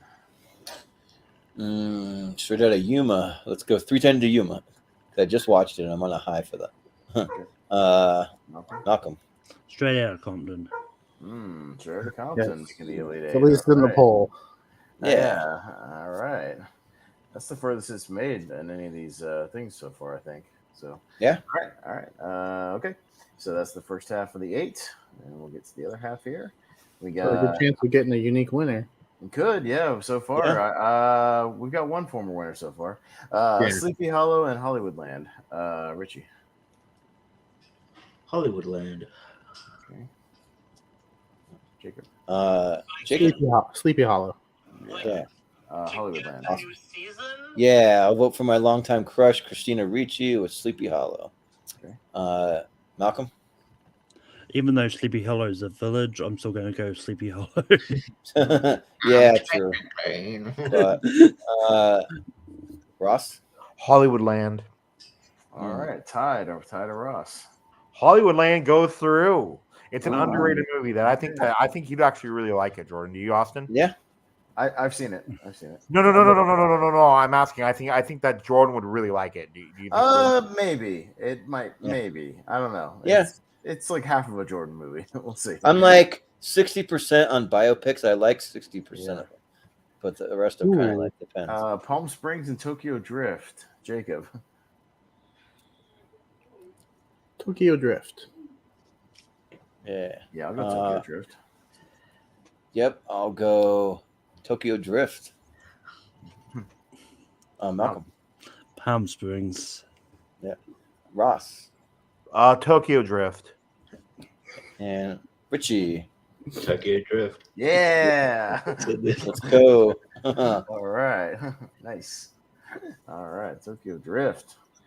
There we go. Troy and Home Alone 2. Oh, man. I got to go first. This is like current favorite versus childhood favorite. Do I go nostalgia or adult? Troy. I want to see the crossover movie, like the king's son gets left all alone in the castle while they go off to war. But I'll go with Home Alone 2. Malcolm? Troy. Yeah. Ross? Why does Home Alone 2? Why does Marvel always come up with the most nastiest names, like the wet and the sticky bandits? Yeah. So Home Alone 2. He might as well be like the moist bandits. The moist Yeah. bandits. They always talk about them doing another one with Macaulay Culkin in them too. So Gross. I'm gonna go with Home Alone 2. What would he do? Yeah. He's home alone. Yeah, he can be. He's 41. No, actually, did something. I'll send you guys the thing I found. He did the commercial. He did a commercial where he woke up and he was a grown man at home alone. Yeah. Yeah. You guys have seen it. He did that. Yeah. Anyways, Richie. Yeah. I'll go Troy. Okay. Jacob. Yeah. Troy. Jacob. Troy. Okay. Yep. Troy. All right. Well, Jordan, Home Alone 2 will get another chance on Friday. So maybe it'll get a chance. It'll be in the one on Friday. So Like Troy over Home Alone 2, that's not even close for me, but that's fine. Yeah. Jason Takes Manhattan and Fargo. All right, that's a vast difference in quality of movies. Jordan. Yeah, it's Fargo. Yeah. Come on. Malcolm? Fargo. Ross?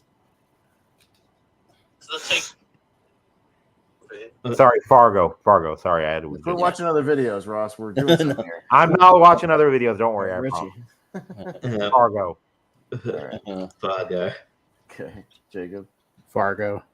Yeah, let's make it a sweep. Fargo, get it in there. It should be in this poll for sure. All right. So we've got Hollywoodland, Tokyo Drift, Troy, Fargo, Beverly Hills Ninja, Gangs of New York, Tombstone, Straight Outta Compton for the Elite Eight. All right. Let's see who makes the winner here and takes it home. All right. Okay, Beverly Hills Ninja and I believe Gangs of New York. Oh yeah, let's go. All right. Okay. All right, Malcolm. Gangs of New York. All right. Yeah. Ross. As much as it had a good run, Gangs in New York. Yeah. Richie. Gangs in New York. Yep. Jacob. I'll show some love to Beverly Hills Ninja. Yeah. Austin. Why not? Beverly Hills Ninja. Well, you had a good run, Gangs of New York. Beverly Hills Ninja. Well, we don't know yet. It's a tie to Richie. Yeah, you spoke too soon, Jordan. Gangs in New York. Oh, did it sway you? I see. You celebrated. Ricky, I thought you liked to have fun. I do, okay. Well, Richie's favorite movie. You say you were a fun guy. So I'm a fun guy. I am a fun guy, but you also forget I'm a lonely Mark. So they I can't be both.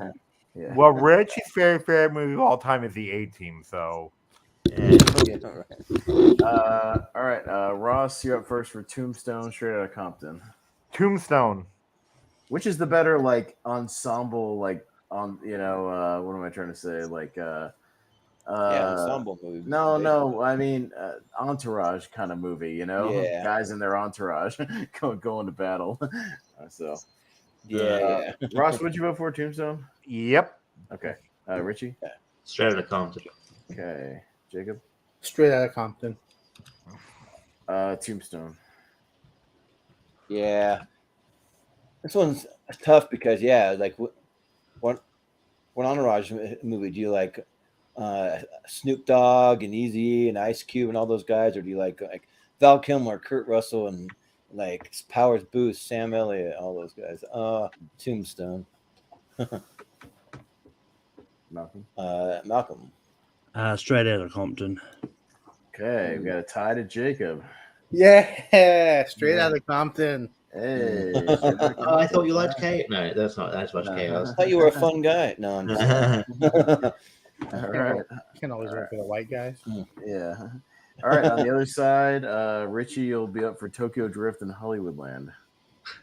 Let's have some fun. Let's have some fun.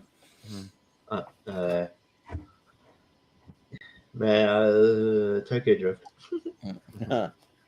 Jacob. Tokyo Drift. Austin. Tokyo Drift. Tokyo. Malcolm. Tokyo Drift. Yeah. Ross. Hollywoodland. That'll be the one. Yeah. Tokyo Drift. All right. All right. Here we go. With some common sense. Got Troy and Fargo. Jacob. Troy. Yep. Austin. Which one have I watched way more? Troy. The one I watched way more is Fargo. And I'll vote for it just for Peter Stormare's character. He's freaking great. Malcolm? As much as I think Fargo's the better movie, I've watched Troy more times, so Troy. Yeah, but how many times you watch it doesn't always matter. Ross? I'm gonna go with Fargo, and it's then, our like, favorite. Mike Yeah, and I but- have this Mike said and I, it's always have this idea though, it involves this Fargo actor of like actors that you'd be surprised have no Oscar nominations ever, and Steve Buscemi is gonna be on the list. Yeah, right. Yeah, we could probably come up with something along those lines for like a So, a what are you show. going for, Ross? Oh, Fargo. Okay. Richie. Fargo. All right. It's a tie to me. Oh, It moves on. of course it is. All right. All right. So, final four on the left side. I'm up first for Gangs in New York and Straight Outta Compton. I'll do Jacob a favor and say Straight Outta Compton. It's close, but I think Gangs in New York for me. Malcolm? I'm going to go Straight Out of Compton. Yep. Ross? Gangs in New York for me. Yep. Richie? You're going to go straight out of Compton, Malcolm? You'd be the whitest person there. Straight out of Compton. Yep. Jacob? Straight out of Compton. Yep. Ooh, all right. I would have laughed if Jacob would have been the one to go Gangs in New York. Yeah. Absolutely not. Yeah. All right. Not against the top 100. Maybe top 50. Yeah. Okay. Jordan, you're up first for Troy and Tokyo Drift. No, this one's easy. Tokyo Drift. Let's go. Malcolm. You're right, this is easy. Troy. Ross. Troy. Richie. Tokyo Drift. Yeah. Jacob. Troy. Austin. Troy. All right, fair enough. It makes the final easier for me. Yeah. Fast and the Furious. Troy Drift. Yeah. That would be amazing. All right. Imagine if I actually went to Troy with time travel. Or like they're like drifting in their on their chariots. They're like drifting around corners. Souped up So- chariots. Yeah, Hey, let's not souped give up them any chariot. ideas. They're gonna hit the nos or whatever on the chariot. You owe me a 10-second chariot. Yeah. Yeah. All right. Malcolm, you're up first. Back to the bottom for Troy and Straight Outta Compton. because I actually made it tougher on myself. Yeah. You Um, silly goose. Yeah. Yeah. Oopsie. Should have picked the other one. Just kidding. I'm gonna go straight out of Compton. Again, I feel like you wouldn't fit in. That would be a mistake. Yeah. Ross. Straight out of Compton. Yeah. Richie. Straight out of Compton. Jacob. Straight out of Compton. Yep. Austin. I'd be the love vote for Troy. Yeah. Straight out of Compton. I mean, you got it that far. You got it to the finals. Hey, Jacob's happy. Straight out of Compton. Well, to be fair, Austin, Troy will show up again. We're going to do best sword and sandal movies near the end of the year. We have that on the schedule. It probably needs to win that. Yeah, well, right. To be fair, Gladiator will probably win that. but- Yeah. And Braveheart. Are you saying Gods of Egypt won't have a chance of winning? Yeah, right. The original Ben-Hur, Yeah. That's actually a great movie. So you're talking about the original or the remake original? The remake original. Yeah, right. Yeah, but straight out of Compton, there you go. It's worthy. Like it. Yeah, it is. It should definitely win a tournament and be in our overall 128 big tournament that's coming up. So yeah. Has it ever won one before, Austin? Straight Outta Compton has not won a tournament before. It is a today, new no. winner. The only former winner we had in the Elite Eight was Gangs of New York has won a tournament. So yeah. I figured that when you voted against it for Yeah. Straight Outta Compton. Yeah. Yeah, Well, cool. I wanted to see how far Straight Outta Compton would go, but I didn't know if it'd go. I honestly didn't know it would be going up against Troy. That was a surprise. Yeah. Well, I think the surprise of the tournament was actually Beverly Hills Ninja making it that far. I know. Made the Elite Eight, so it'll be there and Yeah. for that. So All right, there we go. all right. Cool. Well, we'll do some plugs and that'll do it for us for tonight. So we'll start with Malcolm. Where can we find you? Yeah, you can find me on Tape Food. I host a few shows over there. I host Rankum. Next week we're doing top 12 movies that changed cinema. Should be an interesting topic. Also If you're looking for a panelist, I'd love to be on that. Just saying. Yeah, I haven't started asking people yet. So, you can also find me hosting Gone with the Wind if you can be bothered watching a 4-hour video. We just did an episode of top 10 movies of 2003 so far. I mean, part of that is talking about some various news about honorary Oscars, so it's not all the top. Who was on the panel with you? It was me, Dan, Chad, Dylan, and one of Dan's editors. Yeah, Dan and Chad Webb on there. Yeah, that's why you went 4 hours. Yeah, right. Yeah. There's a lot of, but yeah, a lot of no's and debates probably. We just wanted to go as long as Gone with the Wind. Yeah. I mean, but also, I'm going to be bringing back a show we used to do. Once a month, we'll be doing like a bracket similar to this over on Tape 3. Our show, The Bracketeers, is coming back. The first few episodes is going to be the top 128 movies that have appeared the most times on Rankum. Nice. And yeah, you can also find me doing trivia over on Full Metal. Well, I love a good bracket, so yeah. I mean, I'd be down to be on that anytime. But Ross, where can we find you?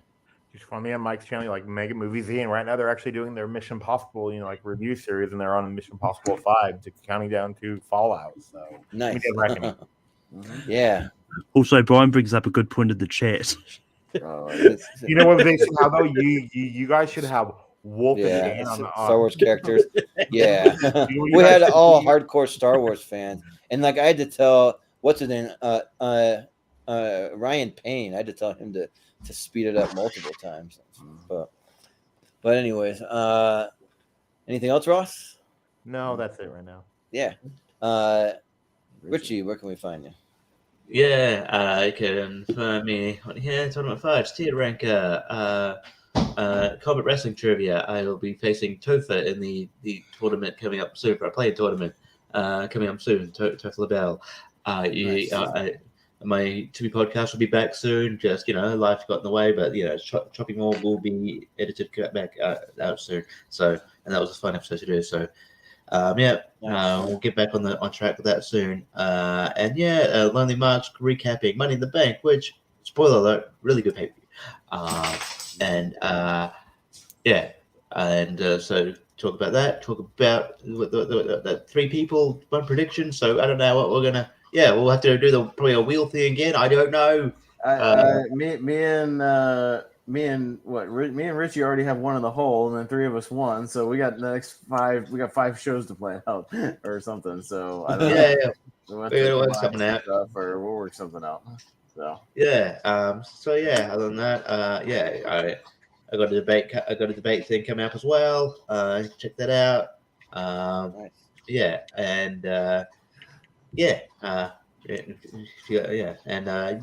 can just catch me around all other trivia spaces where I'll pop my head in and out. I'll be at some point in a couple of weeks. I'll be on a Battleground Casual discussing the Barbie movie, which I'm not unironically looking forward to. Yeah, I think I'll be on a week before that. I'll be talking Mission Impossible, so something like that. Yeah. I'm actually pumped for Barbie and Oppenheimer, so it's exciting. I've seen that's the talk of Twitter is everybody who's going to go see the double feature that weekend of Oppenheimer and Barbie. So they're both wait and see for me, so we'll see. I mean, yeah, but Jacob, where can we find you? Yeah, not really much in the near future. Like Richie said, Lonely Marks on Thursday. You can also catch me over at Combat Wrestling Trivia, where soon I will be taking on Ryan McCormick in a Twitch TV title match. I don't know how I got there, but I am. And then, I think that's it as far as the immediate future. Austin and I will be back with a podcast about movies, not this Saturday, but the following Saturday, talking about Mission Impossible, because I have not seen the movies outside of 1 and 2, so I'll be watching the franchise leading up to the new one, and we'll just be diving into the entire series. So that should be a fun episode. Yeah, and we'll have all of you back just about for best with the state in the title minus Austin. He'll be out of town, so we'll have JB3 in your place. So it'll be who the wants same to panel co-host with Jordan that night and run the bracket? Yeah, right. If you'd like to, you can run it, or I'll just run it. It's not a big deal. It's a 32 bracket, isn't it? It's only a half bracket. It'll be a short episode. I feel I could easily run it as long as no one talks too much. I'll send it. I'll send it to you after the show, Malcolm. I'll send you the link because I got it ready to go. So I'll send it to you. All right. Well, we did pretty good tonight. As long as JB3 is in a talker, we'll be good. Half bracket. It should be a relatively short show. Yeah. So yeah. But Austin, what do you have? I'm on vacation this week, so nothing. Unless we do our podcast tomorrow, Jordan. Yeah, we're gonna do a podcast, which we're gonna have live on the channel, so you can catch it live at 5 p.m. Eastern. Me and Austin are doing Podcast League now, all about actors and actresses we can't stand. So you want to hear me go into depth about Kristen Stewart and all that fun stuff. Like often with that. Yeah. Giovanni Ribisi and fucking Well, I don't spoil all of them. You have two. I don't understand why you hate him so much, Austin. I don't understand. There was a period where I was watching all these older movies, and I swear to God, he was in 90% of the shit I watched, and I was just getting fucking sick of it. I was like, why is he in every goddamn movie that I was watching? It was just weird. I didn't like that. So, I mean, if I was there, Chris Farley would actually be one of them for me. Oh my God, man! Heart, Malcolm. I mean, I've never really been a big fan of his comedy. I've only seen a handful of his movies, but it's fine. My highest rated movie of his is probably Tommy Butcher's 3 stars. But well, we're gonna do a top 12, but I mean, I'm gonna try to have 3 people, but if it's just 2 of us, we may go a little longer, time permitting. It just depends how it goes. So because I've got well over 20 that I could talk about if I had. I've only got 10. The time. I might have struggled coming up with 2 more, but I'll work tomorrow. We'll see. If you need a third person, I can come at 12. We'll see what happens. Yeah, sure. Yeah, but Anything else, Austin? That's it because like I said, I'm out of town later this week, so I got nothing going on. My newest battleground match dropped tonight against Matt Beer. You can go watch me kick his ass. That's fine. Nice. The guy beat Yeah. me. Cool. If I kick his ass, he beat me. Yeah, I whipped his ass. Spoiler alert, but you probably already knew that already. Yeah. Which technically isn't Battleground Matt's like thing he came up with, kind of, Kinda. or like his channel. Well, but he's not on it much. It's Aaron's, but Matt kind of co-hosts Battleground Casual occasionally, and he's sort of a producer. But yeah, he plays. So does Aaron. Yeah. No, I think I think Matt started it off, and then eventually Aaron kind of took it over. Yeah, right. Yeah, right. Yeah, it's kind of like Chris Scott. He was an original member of this channel, but where is he? I don't know. But yeah, you can find. Yeah, right. But he's dumb crying about Casablanca. But you can find us on the social media at Movie Hero 2121 on Twitter and Instagram. You can find us on my personal Instagram. It's Jordan83616. There'll be a poll within the next 24 hours with our Elite Eight for tonight's episode, Best Movies with the City in the title. We're in the Schmodown Friends and Family group, and we do post updates for the channel and things like that over there. And then so I decided that I am gonna post still the upcoming schedule. I do that the first of the month, and you can still sign up, but I've kind of moved towards like I want to have new people on the channel. Just had issues with people being reliable, so like I'm kind of reaching out to my more reliable people first. That's not to say that other people can't be on. You can be on. You can absolutely. Like I want to have new people. I want to do it, but like I'm just kind of working towards and figuring out who's reliable and who's not. So yeah, that's kind of the thing. But still sign up because like I'm definitely going to consider you for sure. So if you do sign up for episodes, so that'll be up like probably by like Friday or so, the new schedule. And then also if you go to our Patreon, patreon.com/movie, I am very good to to my Patreon. So I'll post a longer schedule that will go about 4 months out. And if you sign up and you're actually paying to be a Patreon member, we really appreciate it. That supports our channel, and you'll definitely get on if you're doing that. So yeah, that's why we have Brian Nussbaum on a lot. He's a Patreon member, and Chris Diaz, some of those guys. But we're gonna be doing some more trivia, but next year will be 2 weeks from this Sunday. So if you'd like to sign up for the Seen and Heard trivia, the next one will be 2 weeks from Sunday because I'm gonna be out of town this week, and I'll be here during the week, but just out of town for Saturday, Sunday, and Monday. But I'll be back in time for our show because on Monday night we're starting our best movies 2010 ladder series. Yeah, so I'll be back just in time for that. So and that'll be going on Monday, Wednesday, and Friday like we always do for those. And then this Friday, I already mentioned we got best movies with the state in the title, and then the other previews that we have of episodes coming out, we have best vacation movies coming up a week from Friday. So just movies where people are on vacation. Actually, no, it'll be a week from Tuesday. And then we're going to continue our best geek characters tournament, which me and Malcolm had some fun hashing out the finalists for the best Star Trek characters. We finally got it. We consulted some Star Trek fans from the community. So yeah, we'll be doing that. And that'll be part of a larger overall geek series that we're doing to determine the best geek character of all time. We did best Star Wars, now it's Star Trek. So Let's go Chewbacca. Oh wait. yeah, right. yeah, Chewbacca. Yeah. Oh shit! Do we remember to put Mr. Spock on there? Yeah, Right. Right. Yeah, can you watch that episode? Malcolm probably would have put. It was a bit of a mix-up, and we left off Han Solo. That's a huge one. Like, for whatever reason, that he got left off. Like one of the biggest characters, only. Yeah, but and then we'll be doing our.